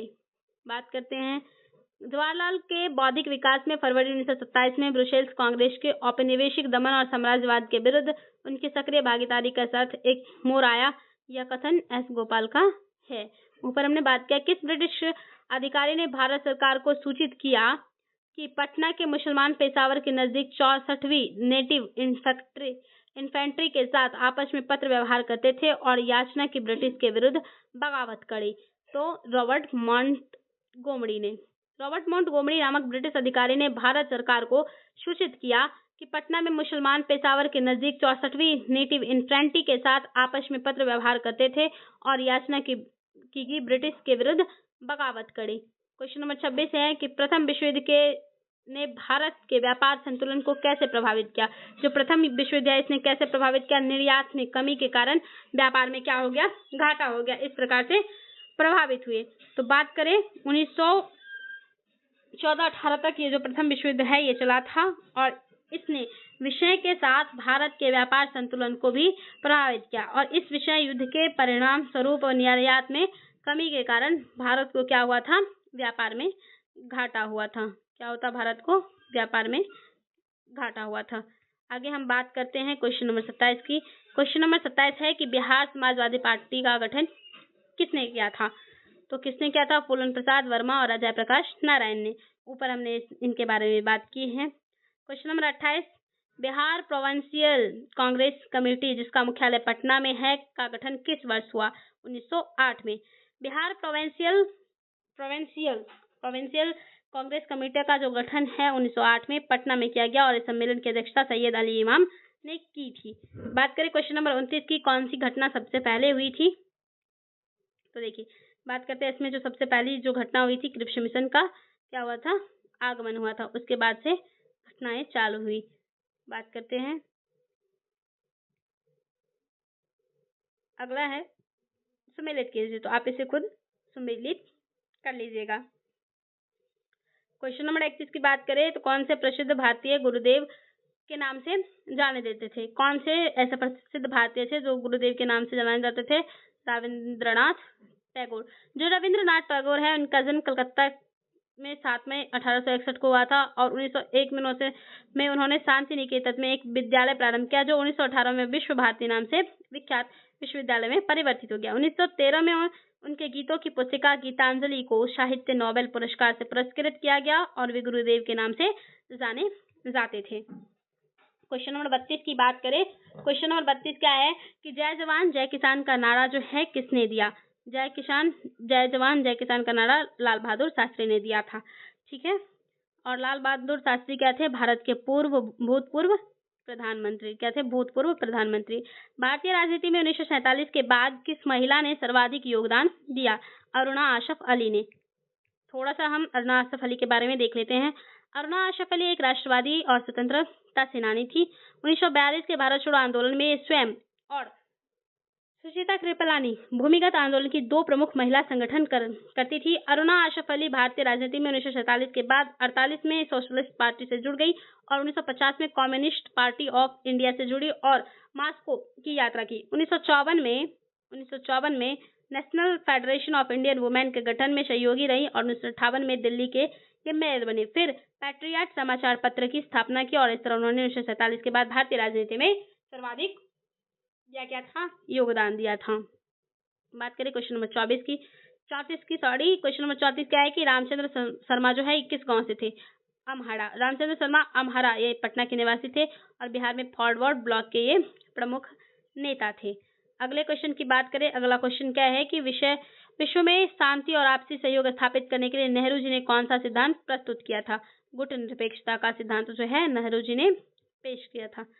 बात करते हैं क्वेश्चन नंबर 36 की। उससे पहले थोड़ा देख लीजिए, नेहरू तथा भारत की नीति मुख्य रूप से यही रही कि शांति निरस्त्रीकरण तथा जातीय समानता का पक्ष लिया जाए तथा अंतर्राष्ट्रीय सहयोग दिया जाए ताकि अंतर्राष्ट्रीय झगड़े शांतिपूर्वक क्या हो सुलझाए जा सके। ध्यातव्य है कि सितंबर 1961 को भारत के प्रधानमंत्री पंडित जवाहरलाल नेहरू, मिस्र के राष्ट्रपति कर्नल नासिर तथा यूगोस्लाविया के राष्ट्रपति मार्शल टीटो के सहयोग से विश्व की तीसरी शक्ति के रूप में यूगोस्लाविया की राजधानी में गुट निरपेक्ष आंदोलन का उन्होंने गठन किया और गुट निरपेक्ष देशों का प्रथम जो शिखर सम्मेलन है वो 1961 में बेलग्रेड में आयोजित किया गया।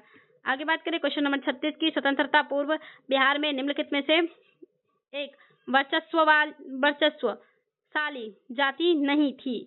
कुर्मी। स्वतंत्रता पूर्व बिहार में भूमिहार, राजपूत तथा कायस्थ वर्चस्व जातियां थी जबकि कुर्मी जाति वर्चस्वशाली नहीं थी। देवबंद के उस विद्वान का नाम बताइए जिन्होंने स्वतंत्रता आंदोलन में महत्वपूर्ण भूमिका निभाई थी। अबुल कलाम आजाद। अबुल कलाम आजाद देवबंद आंदोलन से संबंधित थे। उन्होंने अल नदवाह का प्रकाशन किया और 1940 से 46 तक कांग्रेस के अध्यक्ष रहे। इंडिया विंस फ्रीडम उनकी प्रसिद्ध क्या थी? एक पुस्तक थी। आगे बात करते हैं Catherine Mayo, Aldous Huxley, Charles Andrews और विलियम डिग्बी के बीच आम रिश्ता क्या था? उन्होंने ब्रिटिश शासन के दौरान भारत की हालत पर टिप्पणियां लिखी थी। तो इनके बारे में बात करें, Catherine Mayo, Aldous Huxley, Charles Andrews और विलियम डिग्बी ने ब्रिटिश शासन के दौरान भारत की हालत पर टिप्पणियां लिखी। मदर इंडिया की लेखिका कैथरीन मेयो थी और विलियम डिग्बी ने द अवेकनिंग ऑफ इंडिया लिखी। चार्ल्स एंड्रूज का जन्म 1871 में इंग्लैंड में हुआ। वे महात्मा गांधी के मित्र थे और वह वर्ष 1904 में भारत पहुंचे और सेंट स्टीफन कॉलेज में अध्यापन कार्य किया। उन्होंने भारतीय राष्ट्रवाद को अपनी किताबों एवं पत्रकारिता के जरिए प्रोत्साहन दिया। एल्डस हक्सले ने 20वीं सदी के पूर्वार्ध में भारत की यात्रा की और अपनी यात्रा वृत्तांत में तत्कालीन भारत की परिस्थितियों को लिखा था। क्वेश्चन नंबर 39 की बात करें, ठीक है। क्वेश्चन नंबर 39 का है कि रजनी पामदत्त ने कहा कि वे साम्राज्यवाद से लड़ते भी थे और सहयोग भी करते थे। उन्होंने किस राजनीतिक गठबंधन के बारे में यह कहा? भारतीय राष्ट्रीय कांग्रेस के बारे में रजनी पामदत्त ने ऐसा कहा। बात करें क्वेश्चन नंबर 40 की। क्वेश्चन नंबर 40 क्या है कि हम बहुत बड़ी भूल करेंगे यदि हम बिहार की जनता और उनके मंत्रिमंडल को लीग के नेताओं के हिंसक व असभ्य आक्रमणों के आगे आरक्षित छोड़ देंगे। तो वर्ष 1946 में यह बात किसने की थी? सरदार पटेल ने। आगे बात करते हैं। क्वेश्चन नंबर 41 क्या है कि किसने वर्ष 1921 में पहली बार पूर्ण स्वतंत्रता की मांग को उठाया था? मौलाना हजरत मोहानी ने। हम जानते हैं कि 1921 में अहमदाबाद में हुए कांग्रेस अधिवेशन की जो अध्यक्षता है हकीम अजमल खान ने की थी और इस अधिवेशन में सर्वप्रथम मौलाना हजरत मोहानी ने पूर्ण स्वतंत्रता की मांग उठाई, किंतु महात्मा गांधी इस मांग के पक्ष में नहीं थे। बात करते हैं आगे हम क्वेश्चन नंबर 42 के बारे में। तो देखिए क्वेश्चन नंबर 42 क्या है? आधुनिक बिहार का निर्माता किसे माना जाता है? सच्चिदानंद सिन्हा को। सच्चिदानंद सिन्हा भारत के प्रसिद्ध राजनीतिक, शिक्षाविद, अधिवक्ता एवं पत्रकार थे। सच्चिदानंद सिन्हा के विषय में इतिहासकार प्रमोदानंद दास ने अपने लेख में उन्हें आधुनिक बिहार प्रांत का वास्तविक निर्माता माना। निस्संदेह बिहार के बंगाल से पृथक्करण आंदोलन की वे आत्मा थे और बिहार एवं उड़ीसा प्रांत का गठन उनके अथक प्रयासों का ही प्रतिफल था। बात करें सच्चिदानंद सिन्हा को संविधान सभा का जो है प्रथम अस्थायी अध्यक्ष बनाया गया और संविधान सभा की पहली बैठक 9 दिसंबर 1946 को संसद भवन के सेंट्रल हॉल में सच्चिदानंद सिन्हा की अध्यक्षता में हुई थी। बात करें क्वेश्चन नंबर 43 की। क्वेश्चन नंबर 43 क्या है कि अगस्त 1923 के बनारस हिंदू महासभा के अधिवेशन की अध्यक्षता की पंडित मदन मोहन मालवीय ने। अगस्त 1923 में संपन्न अखिल भारत हिंदू महासभा के अधिवेशन की अध्यक्षता पंडित मदन मोहन मालवीय द्वारा की गई थी और इसका आयोजन बनारस में हुआ था। इसमें लगभग 1500 प्रतिनिधि ने भाग लिया, जिसमें से हिंदू, जैन, बौद्ध एवं सिख, पारसी भी सम्मिलित थे। क्वेश्चन नंबर 44 की बात करें। क्वेश्चन नंबर 44 है कि भारत की कम्युनिस्ट पार्टी और भारतीय राष्ट्रीय स्वयं संघ की स्थापना के क्रमशः सबसे करीबी वर्ष पहचानिए। तो कौन सा था? 1925 और 25 से। भारत की कम्युनिस्ट पार्टी और राष्ट्रीय स्वयं सेवक संघ की जो स्थापना है वर्ष 1925 में कानपुर और नागपुर में हुई थी। क्वेश्चन नंबर 45 निम्नलिखित में से कौन सी जोड़ी सही है? तो बात करें जो विनोबा भावे हैं ये द्वितीय व्यक्तिगत सत्याग्रही से रहे, ये गलत है। जो सियादास थे ये देशबंधु थे, ये एकदम सही है। बात करें अब हम लोग 1940 में महात्मा गांधी द्वारा प्रारंभ किए गए व्यक्तिगत सत्याग्रह आंदोलन के तहत विनोबा भावे को प्रथम व्यक्तिगत सत्याग्रही तथा जवाहरलाल नेहरू को द्वितीय व्यक्तिगत सत्याग्रही बनाया गया था। चित्तरंजन दास एक प्रसिद्ध भारतीय नेता, राजनीतिक वकील तथा भारतीय स्वतंत्रता आंदोलन के प्रमुख नेता थे। इन्हें देशबंधु की उपाधि प्रदान की गई और 1907 में आयोजित कांग्रेस के सूरत अधिवेशन की अध्यक्षता रास बिहारी बोस ने की थी, जबकि विलियम वैडबर्न कांग्रेस के अध्यक्ष के रूप में 1889-1910 में चुने गए थे और वर्ष 1905 में श्याम जी कृष्ण वर्मा ने लंदन में इंडिया हाउस की स्थापना की थी। ठीक है, आगे बात करते हैं क्वेश्चन नंबर 46 की। क्वेश्चन नंबर 46 है कि मदर टेरेसा के द्वारा स्थापित धर्म संघ क्या कहलाता है?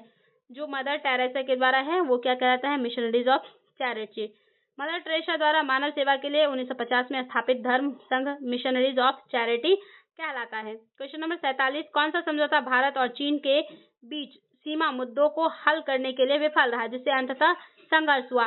तो वो जो है कौन सा रहा? पंचशील समझौता। पंचशील या शांतिपूर्ण सह अस्तित्व के पंच सिद्धांत पर पहली बार औपचारिक रूप से भारत और चीन के तिब्बत क्षेत्र के बीच व्यापार और अशांति के समझौते पर 28 अप्रैल 1954 को हस्ताक्षर किए गए थे, परंतु यह समझौता असफल रहा और भारत तथा चीन के मध्य 1962 में युद्ध हुआ।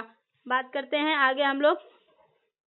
क्वेश्चन नंबर 48 की बात करें, क्या है कि ASI के पहले निदेशक कौन थे?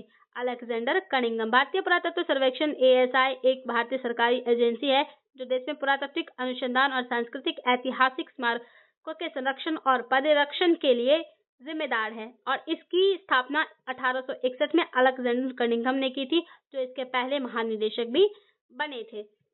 बात करें सूची 1 को सूची 2 से सम्मिलित कीजिए, तो जो ये है आप सम्मिलित करिएगा। आगे हम बात करते हैं। अगला क्वेश्चन है कि मुस्लिम लीग ने प्रत्यक्ष कार्यवाही दिवस कब मनाया था? तो कब मनाया था इन्होंने? अगस्त 1946 में।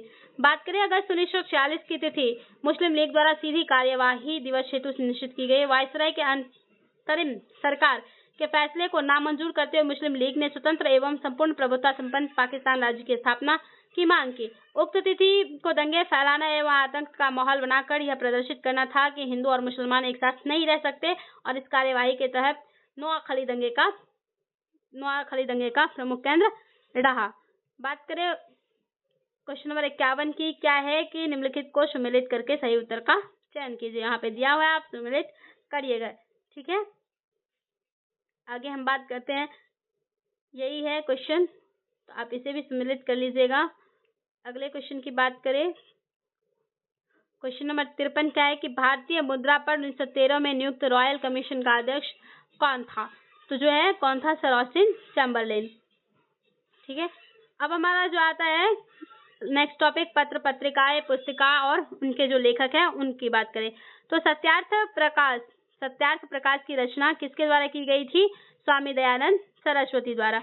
बात करें मूलशंकर इनका नाम था और इनका जन्म 1824 में गुजरात की मौरवी रियासत के निवासी एक ब्राह्मण कुल में हुआ था और उन्होंने 1860 में मथुरा में स्वामी विवेकानंद जी से वेदों की शुद्ध अर्थ तथा वैदिक धर्म के प्रति अगाध श्रद्धा प्राप्त की। 1867 ईस्वी में उन्होंने पाखंड खंडनी पताका लहराई। 1875 ईस्वी में इन्होंने बम्बई में आर्य समाज की स्थापना की और इनके विचार उनकी प्रसिद्ध पुस्तक सत्यार्थ प्रकाश में वर्णित है। और अन्य रचनाएं इनका क्या है? पाखंड खंडन, वेद भाष्य भूमिका, ऋग्वेद भाष्य, अद्वैत मत का खंडन, पंच महायज्ञ विधि तथा बल्लवाचार्य मत का जो है खंडन प्रमुख रहा है। बात करते हैं निम्नलिखित में से कौन सी पुस्तक तिलक जी ने लिखी थी? तो गीता रहस्य जो है ये तिलक जी ने लिखी थी। बात करते हैं गीता रहस्य नामक पुस्तक की रचना लोकमान्य बाल गंगाधर तिलक ने मांडले जेल में ही की थी। उन्होंने श्रीमद् भगवत गीता के कर्म योग की विस्तृत व्याख्या की। गांधी जी ने गीता रहस्य को पढ़कर कहा था कि गीता पर तिलक जी की यह टीका है ही उनका शाश्वत स्मारक है। क्वेश्चन नंबर 3 क्या है कि 1815 में प्रकाशित राजा राम मोहन राय की पहली पुस्तक का नाम क्या था? वेदांत ग्रंथ। राम मनोहर राय द्वारा प्रकाशित पहली पुस्तक तुहफत उल मुआवद्दीन है, जिसमें हिंदुओं के तर्कहीन धार्मिक विश्वासों और भ्रष्ट प्रथाओं को उजागर किया गया था। परंतु 1815 में प्रकाशित राजा राम मोहन राय की पुस्तक का नाम वेदांत ग्रंथ था। और जो हमारी आयोग है बिहार लोक सेवा आयोग, इसने इसका जो सही उत्तर है ए को माना है, जो त्रुटिपूर्ण है, लेकिन जो आयोग ने माना है हमारे लिए वही उत्तर क्या है? सही होगा। आगे बात करते हैं बांग्ला नाटक नील दर्पण का अंग्रेजी अनुवाद किसने किया था? माइकल मधुसूदन दत्त ने। दीनबंधु मित्र के बांग्ला नाटक नील दर्पण में नील आंदोलन का उल्लेख किया गया तथा किसानों के शोषण को बारीकी से उभारा गया। इस बांग्ला नाटक का अंग्रेजी में अनुवाद माइकल मधुसूदन दत्त ने किया था। क्वेश्चन नंबर 5 क्या है कि पटना से प्रकाशित होने वाला प्रथम अंग्रेजी अखबार कौन सा था? दी बिहार हेराल्ड। गुरु प्रसाद सेन द्वारा बिहार के पहले अंग्रेजी समाचार पत्र है दी बिहार हेराल्ड का प्रकाशन 74 में शुरू किया गया, 1874 में। और बिहार का पहला समाचार पत्र ब्रिटिश सरकार के प्रयास से प्रशासनिक उद्देश्यों के लिए प्रकाशित किया गया था और उस समय पटना के कमिश्नर विलियम टेलर ने 1856 में एक उर्दू अखबार ए बिहार का प्रकाशन शुरू करने की पहल की थी। बात करते हैं अगले क्वेश्चन की। अगला क्वेश्चन है कि 1901 में दादा भाई नौरोजी की पुस्तक poverty and un British rule in India के प्रकाशन में सहायक भूमिका निभाई गई। ब्रिटिश उपनिवेशवाद द्वारा भारत के आर्थिक शोषण पर प्रकाश डालना। 1901 में दादा भाई नौरोजी की पुस्तक poverty and un British rule in India British उपनिवेशवाद द्वारा भारत के आर्थिक शोषण पर प्रकाश डालती है। बात करें दादा भाई नौरोजी को भारत के ग्रैंड ओल्ड मैन के नाम से भी जाना जाता है, तो ये आपके लिए महत्वपूर्ण है। कौन सा महत्वपूर्ण है? ये जो पॉइंट्स है ये ग्रेट ओल्ड मैन आपके लिए महत्वपूर्ण है। आगे बात करें poverty and un British rule in India पुस्तक 1901 में किसके द्वारा प्रकाशित की गई? तो ये किसके द्वारा? दादा भाई नौरोजी के द्वारा। ठीक है, अब बात करते हैं क्वेश्चन नंबर 8 की। क्वेश्चन नंबर 8 क्या है कि पुस्तक poverty and un British rule in India किसने लिखी है? दादा भाई नौरोजी ने। इनमें से निम्न में से कौन सा एक राष्ट्रवादी समाचार पत्र नहीं है? तो कौन सा नहीं है?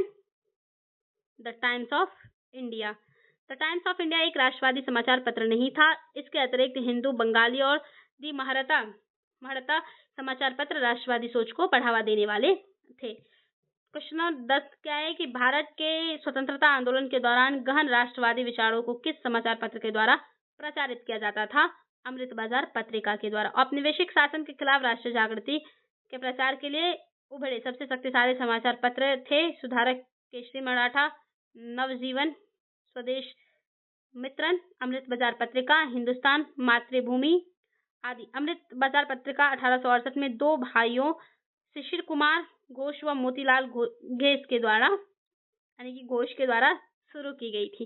ठीक है, आगे बात करते हैं क्वेश्चन नंबर 11 की। क्वेश्चन नंबर 11 क्या है कि क्रांतिकारी गतिविधियों के साथ कौन सी पत्रिका जुड़ी हुई है? तो जो जुड़ी हुई नहीं थी, क्रांतिकारी के साथ नहीं जुड़ी थी, जो यंग इंडिया है, ये यंग इंडिया पत्रिका जो है क्रांतिकारी गतिविधियों के साथ जुड़ी नहीं थी। यंग इंडिया पत्रिका जो है इसका संपादन महात्मा गांधी ने किया था। यंग इंडिया पत्रिका का संपादन और महात्मा गांधी एक अहिंसक आंदोलन के समर्थक थे। 1913 में सोहन सिंह भाखना ने Hindustan Association of the Pacific Coast नामक संस्था की स्थापना की और इस संस्था ने गदर नामक अखबार निकाला, जिससे इस संस्था का नाम भी गदर पार्टी पड़ गया। युगांतर तथा संध्या पत्रिकाएं भी क्रांतिकारी गतिविधियों से संबंधित थी। अगला क्वेश्चन है 12। क्वेश्चन नंबर 12 क्या है कि हिंदू पैट्रियट का संपादक कौन था? तो हिंदू पैट्रियट है, इसका संस्थापक हरिश्चंद्र मुखर्जी थे। अगले क्वेश्चन की बात करें, कलकत्ता वर्तमान कोलकाता से प्रकाशित होने वाले हिंदू पैट्रियट का प्रारंभ 1853 में गिरीश चंद्र घोष के संपादकत्व में हुआ था और 1855 में हरिश्चंद्र मुखर्जी इसके संपादक बने थे। अगला क्वेश्चन है कि मदरलैंड को किसने प्रकाशित किया है? तो मदरलैंड को किसने प्रकाशित किया है? मजहरुल हक ने। बात करें इंडिया फॉर इंडियंस किताब किसने लिखी है? इंडिया फॉर इंडियंस जो किताब है वो किसने लिखी है? सीआर दास ने। ठीक है, चित्तरंजन दास ने। अनहैप्पी इंडिया पुस्तक के लेखक कौन है? अनहैप्पी इंडिया पुस्तक के लेखक लाला लाजपत राय हैं। बात करते हैं अनहैप्पी इंडिया पुस्तक। अब बात करें अबुल कलाम आजाद के द्वारा किस पत्रिका को संपादित किया गया था? अल हिलाल को। अगला क्वेश्चन है नाउ और नेवर पैम्फलेट किसने लिखा था? तो रहमत अली ने। हमने ऊपर बात की है। कैम्ब्रिज विश्वविद्यालय के एक छात्र चौधरी रहमत अली ने वर्ष 1933 में लिखे एक पर्चे में जिसका वास्तव शीर्षक था अभी नहीं तो कभी नहीं में एक नई अस्मिता के लिए एक अलग राष्ट्रीय दर्जे की मांग की गई थी, जिसे उसने पाकिस्तान नाम दिया था। पाकिस्तान की रचना निम्नलिखित प्रांतों के पहले अक्षर से किया गया था? P for Punjab, A for Afghanistan, K for Kashmir, S for Sindh, तान फॉर बलोचिस्तान। पुस्तक इंडिया डिवाइडेड किसने लिखी है? राजेंद्र प्रसाद ने। आप इसे पढ़ लीजिएगा एक बार। क्या है कि इंडिया डिवाइडेड पुस्तक के लेखक भारत के पूर्व राष्ट्रपति डॉक्टर राजेंद्र प्रसाद। इस पुस्तक के प्रथम संस्करण का प्रकाशन जनवरी 1946 में हुआ था और इस पुस्तक को राजेंद्र प्रसाद ने 6 भागों में बांटा है। इसमें उन्होंने मुख्यतः भारत के विभाजन के विभिन्न पहलुओं पर चर्चा की है। बात करें इंडिया डिवाइडेड पुस्तक किसने लिखी है? राजेंद्र प्रसाद ने। ठीक है, अगला क्वेश्चन जो हमारा है क्या है कि 1878 में द हिंदू अखबार की स्थापना किसने की, जो भारतीय राष्ट्रीय आंदोलन के दौरान जनमत के आकार को देने में प्रभावशाली रहा है? जी सुब्रमण्यम अय्यर। सुब्रमण्यम होगा, सुब्रमण्यम नहीं, सुब्रमण्यम। ठीक है, द हिंदू की स्थापना वर्ष 1878 में जी सुब्रमण्यम अय्यर ने मद्रास में की थी और यह अखबार 1870 में साप्ताहिक रूप से शुरू हुआ था और 1889 में दैनिक अखबार के रूप में यह परिवर्तित हो गया। ठीक है, और इसमें जो स्तंभ है इसको आप सुमिलित कर लीजिएगा। ठीक है, आगे हम बढ़ते हैं। द इंडियन अर्नेस्ट का लेखक कौन था? वैलेंटाइन सिरोल।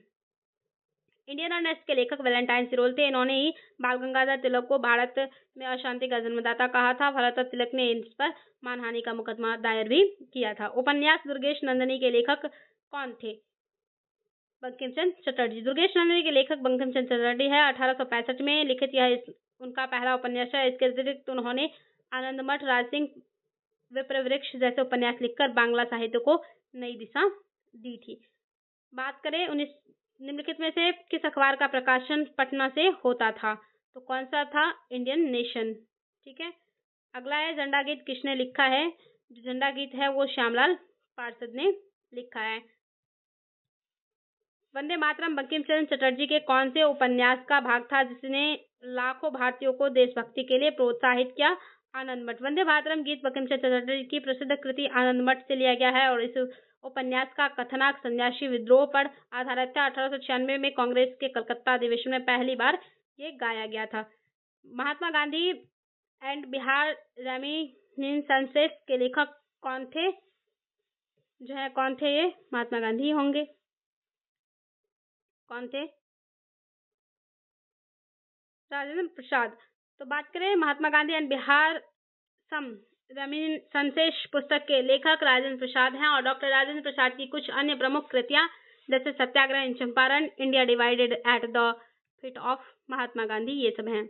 राजनीतिक रचनाकार का लेखक कौन है? राजनीति रत्नाकर का लेखक कौन है? चंदेश्वर। मिथिला के चंदेश्वर ने राजनीतिक रत्नाकर नामक ग्रंथ लिखा है। ए गैलरी ऑफ रास्कल्स पुस्तक के लेखक कौन है? Ruskin Bond. A gallery of rascals, my favourite tales of rapscallions of डूवेल्स नामक पुस्तक के लेखक रस्किन बॉन्ड है और यह अंग्रेजी भाषा के विश्व प्रसिद्ध भारतीय लेखक हैं। इनका जन्म 19 मई 1934 को हिमाचल प्रदेश के कसौली के एक फौजी अस्पताल में हुआ था और वर्तमान में वह परिवार के साथ मसूरी उत्तराखंड में रहते हैं। अभी भी ये रहते हैं।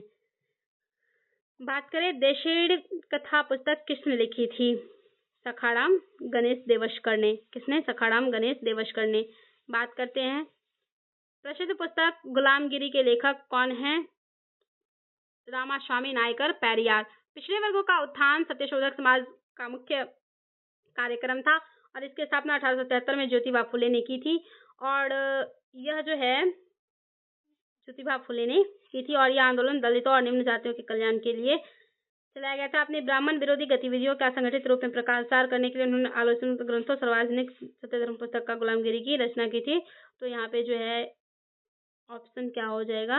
ए, ज्योतिबा फुले। सॉरी, यहाँ पे दिया गया है मिलान करने के लिए, तो आप सही सूची सम्मिलित कर लीजिएगा। हम बढ़ते हैं आगे। ठीक है, देख लीजिए एक बार, आप इसे सम्मिलित कीजिएगा। आगे देखते हैं। आगे हमारा जो क्वेश्चन है कहाँ से है? कला एवं संस्कृति से। तो बात करते हैं ऐतिहासिक मूल्यों के लिए प्रसिद्ध भारत माता को किसने पेंट किया था? तो किसने पेंट किया था?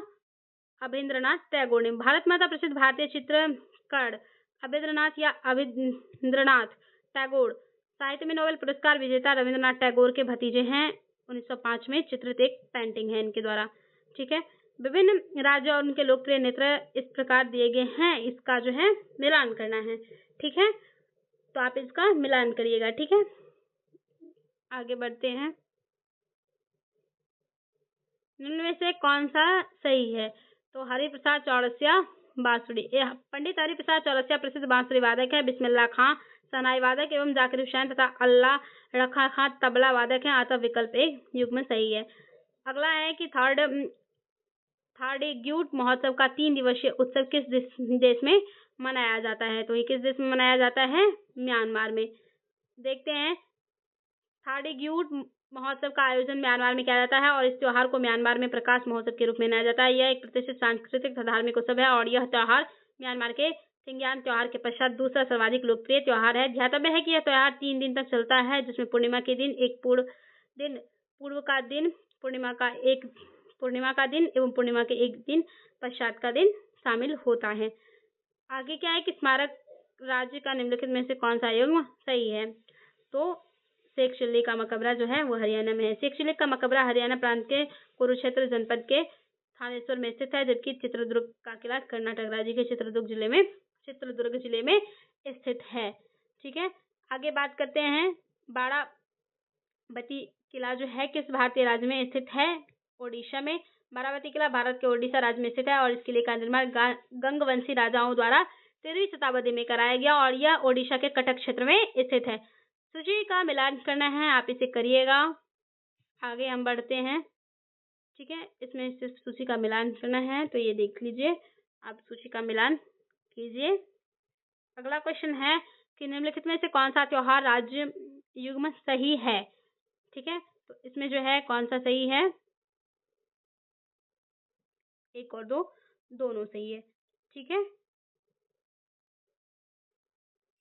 एक सेकेंड, यहाँ पे क्या है? शेख चिल्ली का मकबरा हरियाणा में है और ये जो चित्रदुर्ग का किला कर्नाटक में है, ये दोनों सही है। ठीक है, तो बात करते हैं आगे हम लोग। यहाँ पे बात करते हैं, सीए पे सही है। तो जो यहाँ पे मोढेरा नृत्य महोत्सव है गुजरात में मनाया जाता है, बानेश्वर मेला ये राजस्थान में, तो दोनों युग्म सही है, तो विकल्प सी सही होगा। अगला क्वेश्चन है कि मामल्लपुरम नृत्य महोत्सव के संदर्भ में निम्नलिखित कथनों पर विचार करें। तो इसमें विचार करना है कि कौन से कथन क्या है, सही है। तो जो हमारा है पहला, तीसरा और चौथा कथन क्या है, सही है।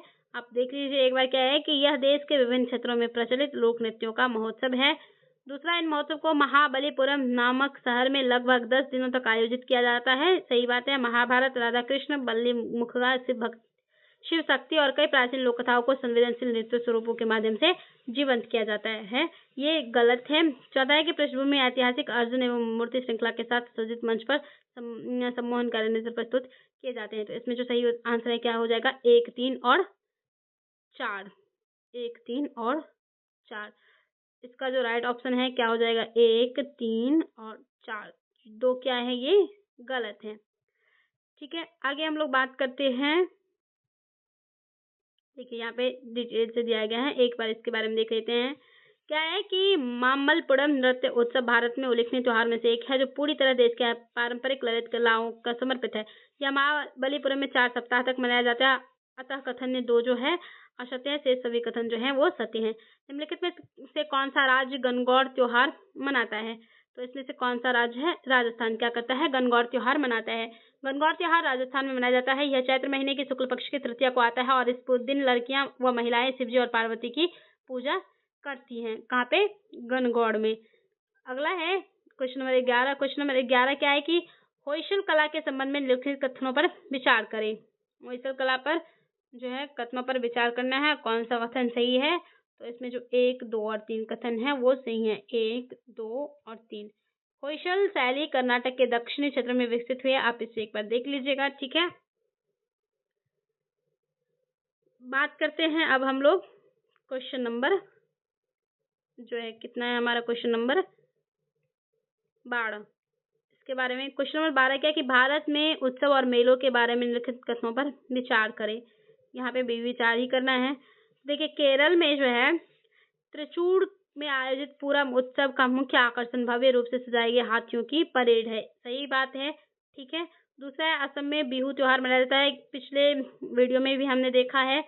और कार्तिकेय आंध्र प्रदेश, तमिलनाडु और केरल के कुछ हिस्सों में कार्तिक पूर्णिमा के दिन मनाया जाता है, ये भी सही है। और राजस्थान के जैसलमेर जिले में प्रसिद्ध पुष्कर मेला लगता है, ये हमने बात की है। जो तो पुष्कर मेला है ये यहाँ पे नहीं लगता है। पुष्कर मेला अजमेर जिले में लगता है। कल या परसों हमने बात किया था, ठीक है, इसके बारे में। तो इसका जो राइट ऑप्शन है ये क्या है? 1, 2 और 3।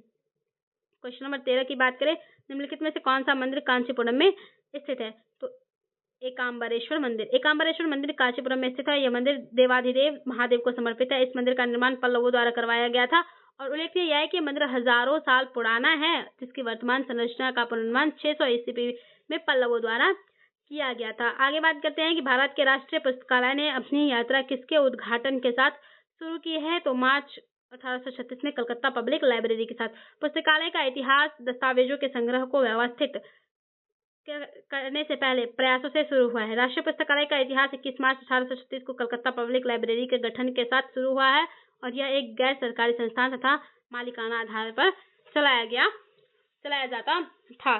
ठीक है, तो जो हमारा मॉडर्न हिस्ट्री है वो कंप्लीट हुआ आज, और ऐसे ही आप हमारे साथ बने रहिएगा, क्योंकि कल से शुरू करने वाले हैं हम लोग एंशियंट हिस्ट्री के बारे में। तो सबसे पहले हम एंशियंट हिस्ट्री का जो है क्विक रिवीजन करेंगे कल, उसके बाद परसों से इसका जो है PYQ करेंगे।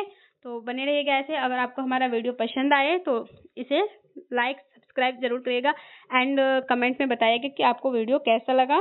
धन्यवाद। मिलते हैं अगले वीडियो में अगले चैप्टर और अगले टॉपिक के साथ।